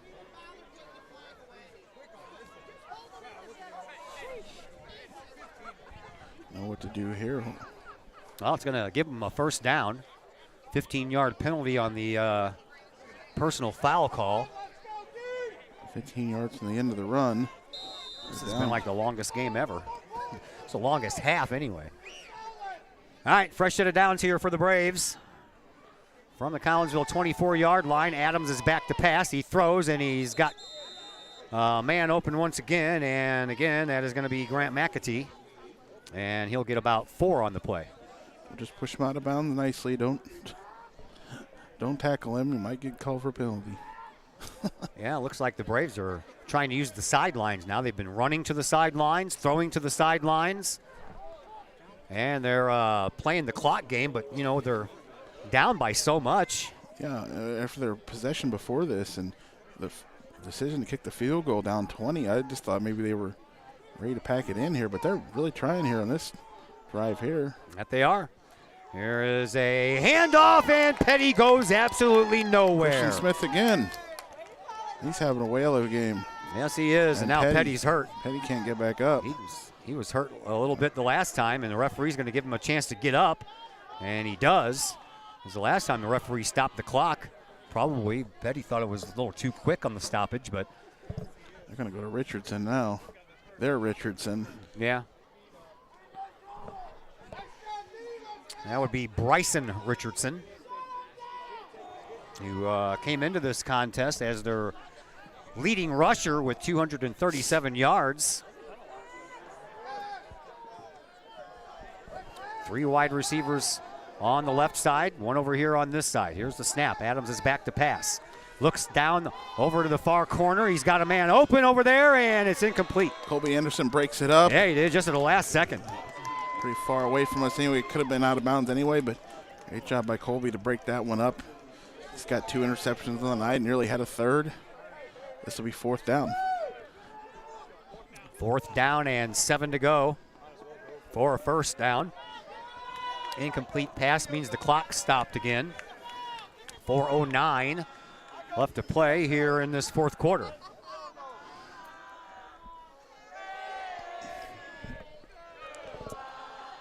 So I'll see what the Braves have up their sleeves here on 4th down and 7 as Adams comes from the sideline with the play.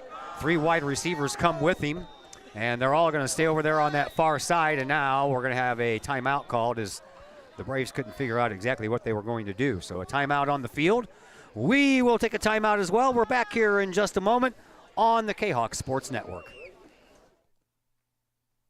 Todd Duke here, proud member of the Collinsville Educational Assistance Association.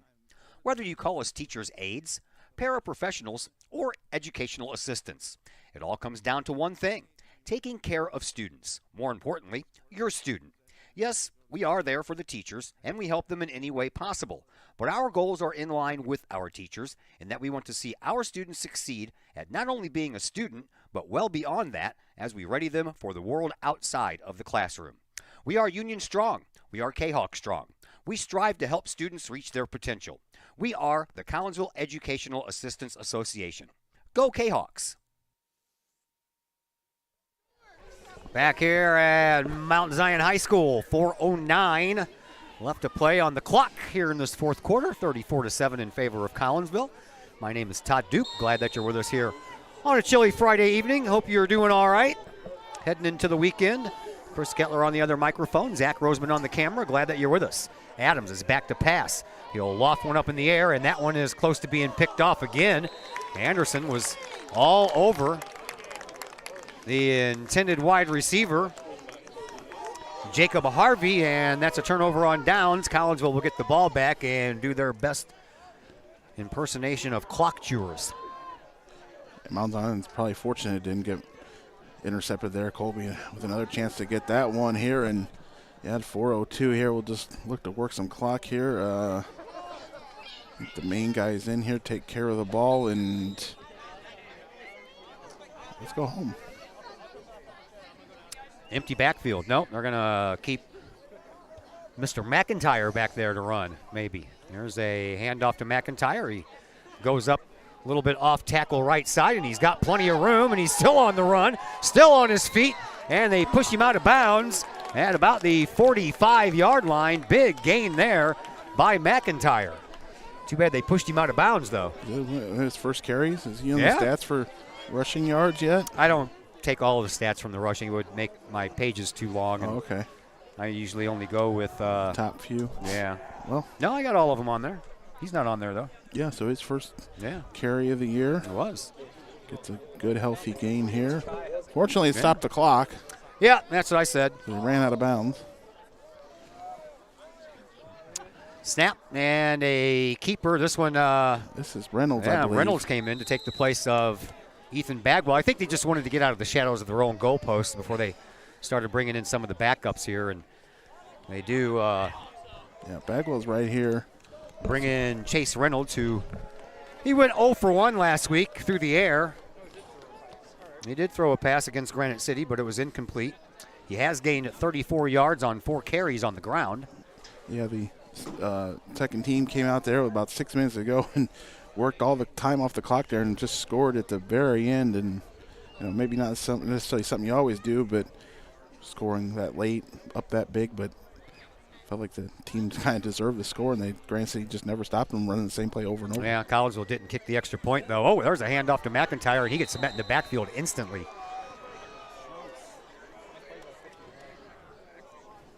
Nice tackle there by Cameron Schroth. McIntyre didn't stand a chance on that one. Clock continues to move, though. We're down to 2:45 left to play here in this fourth quarter. I think it's pretty much safe to say that we have 2:40 left in the game now. I usually don't like to say that until it's really certain, and I think we're really certain. How about you? You feeling certain? Yeah, I think we got a big enough lead here. We're just trying to milk this out here. Collinsville will improve to 6-1 on the year, 6 wins in a row, and they will make the playoffs for the second year in a row for the first time in program history. Here is Reynolds. He'll run it himself out the outside, and he'll get popped out of bounds over there, but I believe he had enough to pick up the first down, and the chains indeed will move. And yeah, so 6th win will put you in the playoffs. Second year in a row. Will be the 5th time ever for Collinsville, and they'll go to the playoffs and look for that elusive first ever playoff win. Whenever you're ready, man. I only have one to play.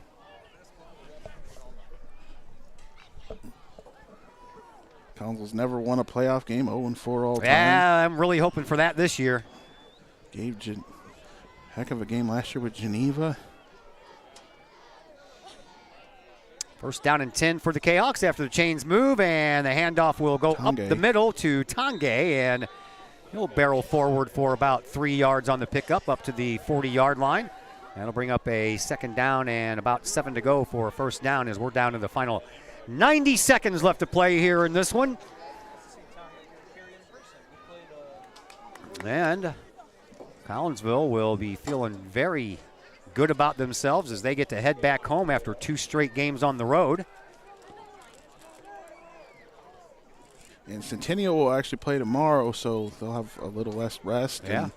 And maybe some of our coaching staff might go up there and try to see them in person. I don't know personally what their plans are. That's a possibility. Milk this play clock all the way down. It's down to 4, and then the snap.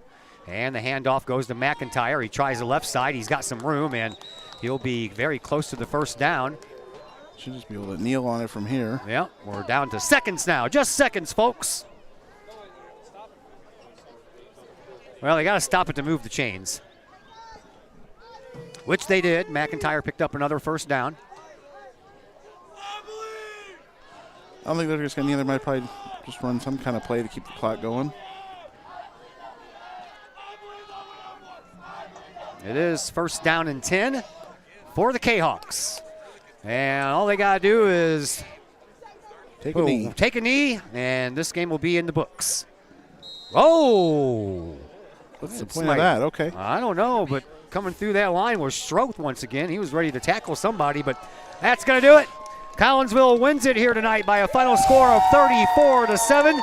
The Kahawks qualify for the playoffs for the second year in a row for the first time in program history, and Colton Rhodes stays undefeated on the road. He is 8-0 on the road as the Collinsville Kahawk head coach. So great job by the Kahawks. 6 wins in a row. That brings us to the post-game show, brought to you by Chiropractic Works in Collinsville, owned and operated by Dr. Chris McCluskey. He and his crew are focused on helping as many people as possible live high-quality lives all through chiropractic care and wellness. You can give Dr. McCluskey a call at Chiropractic Works, 618-343-3602, or online, chiropracticworkscollinsville.com. Back with a conversation with Drew Cordes in just a moment here on the Kahok Sports Network.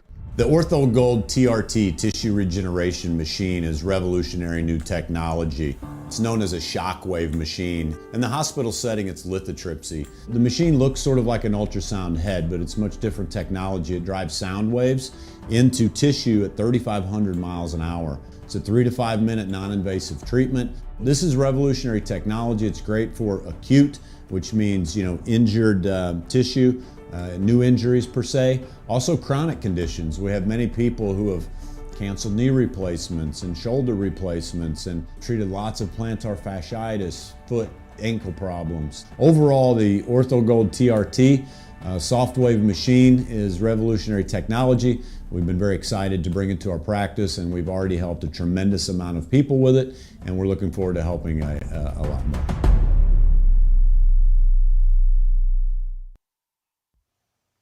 The Junior Service Club of Collinsville has been a proud supporter of KayhawkSports.com and the Kahok Sports Network from day one. Since 1934, the Junior Service Club of Collinsville has been providing women in the community an opportunity to make a difference with fundraisers and projects, all that go towards helping the needy in Collinsville. If you would like any information on any event sponsored by the Collinsville Junior Service Club, head to Facebook, type in Collinsville Junior Service Club, and then click on the Event tab. We thank the Collinsville Junior Service Club for their continued support of the Kahok Sports Network and KahokSports.com. The Ortho Gold TRT tissue regeneration machine is revolutionary new technology.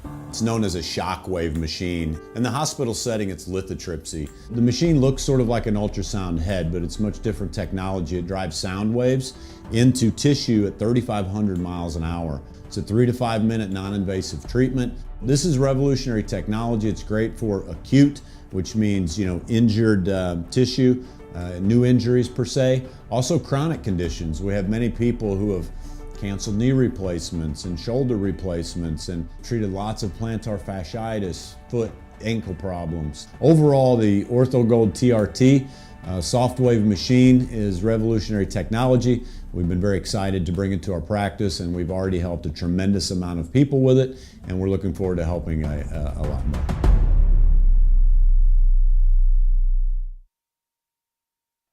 Once again, welcome back to Mount Zion into the Chiropractic Works post-game show. Collinsville wins this one tonight 34-7. Joining us now, offensive coordinator Drew Cordes, just like you drew it up, Coach? Just like we drew it up. Just come out, run our game, do what we do.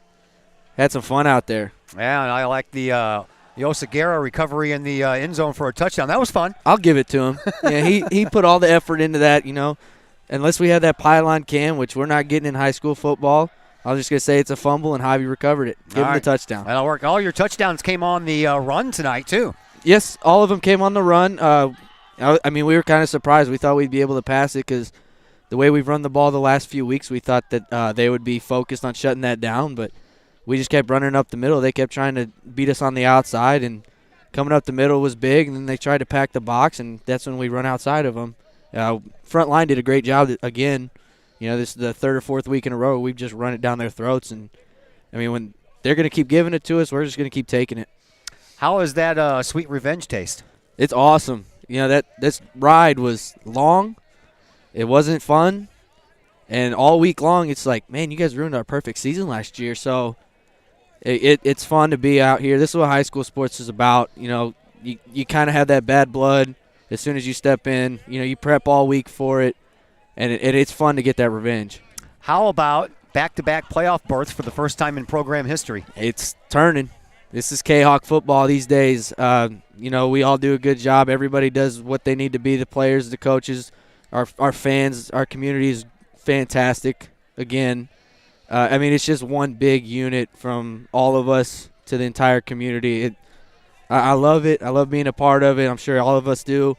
It's just one of those things. I couldn't be happier. All right, man. I know you guys focus on the opponent that you have coming up for that particular week. Do you know anything about Champaign Centennial? We really don't. The only common opponent, you got to go through the rabbit hole a lot.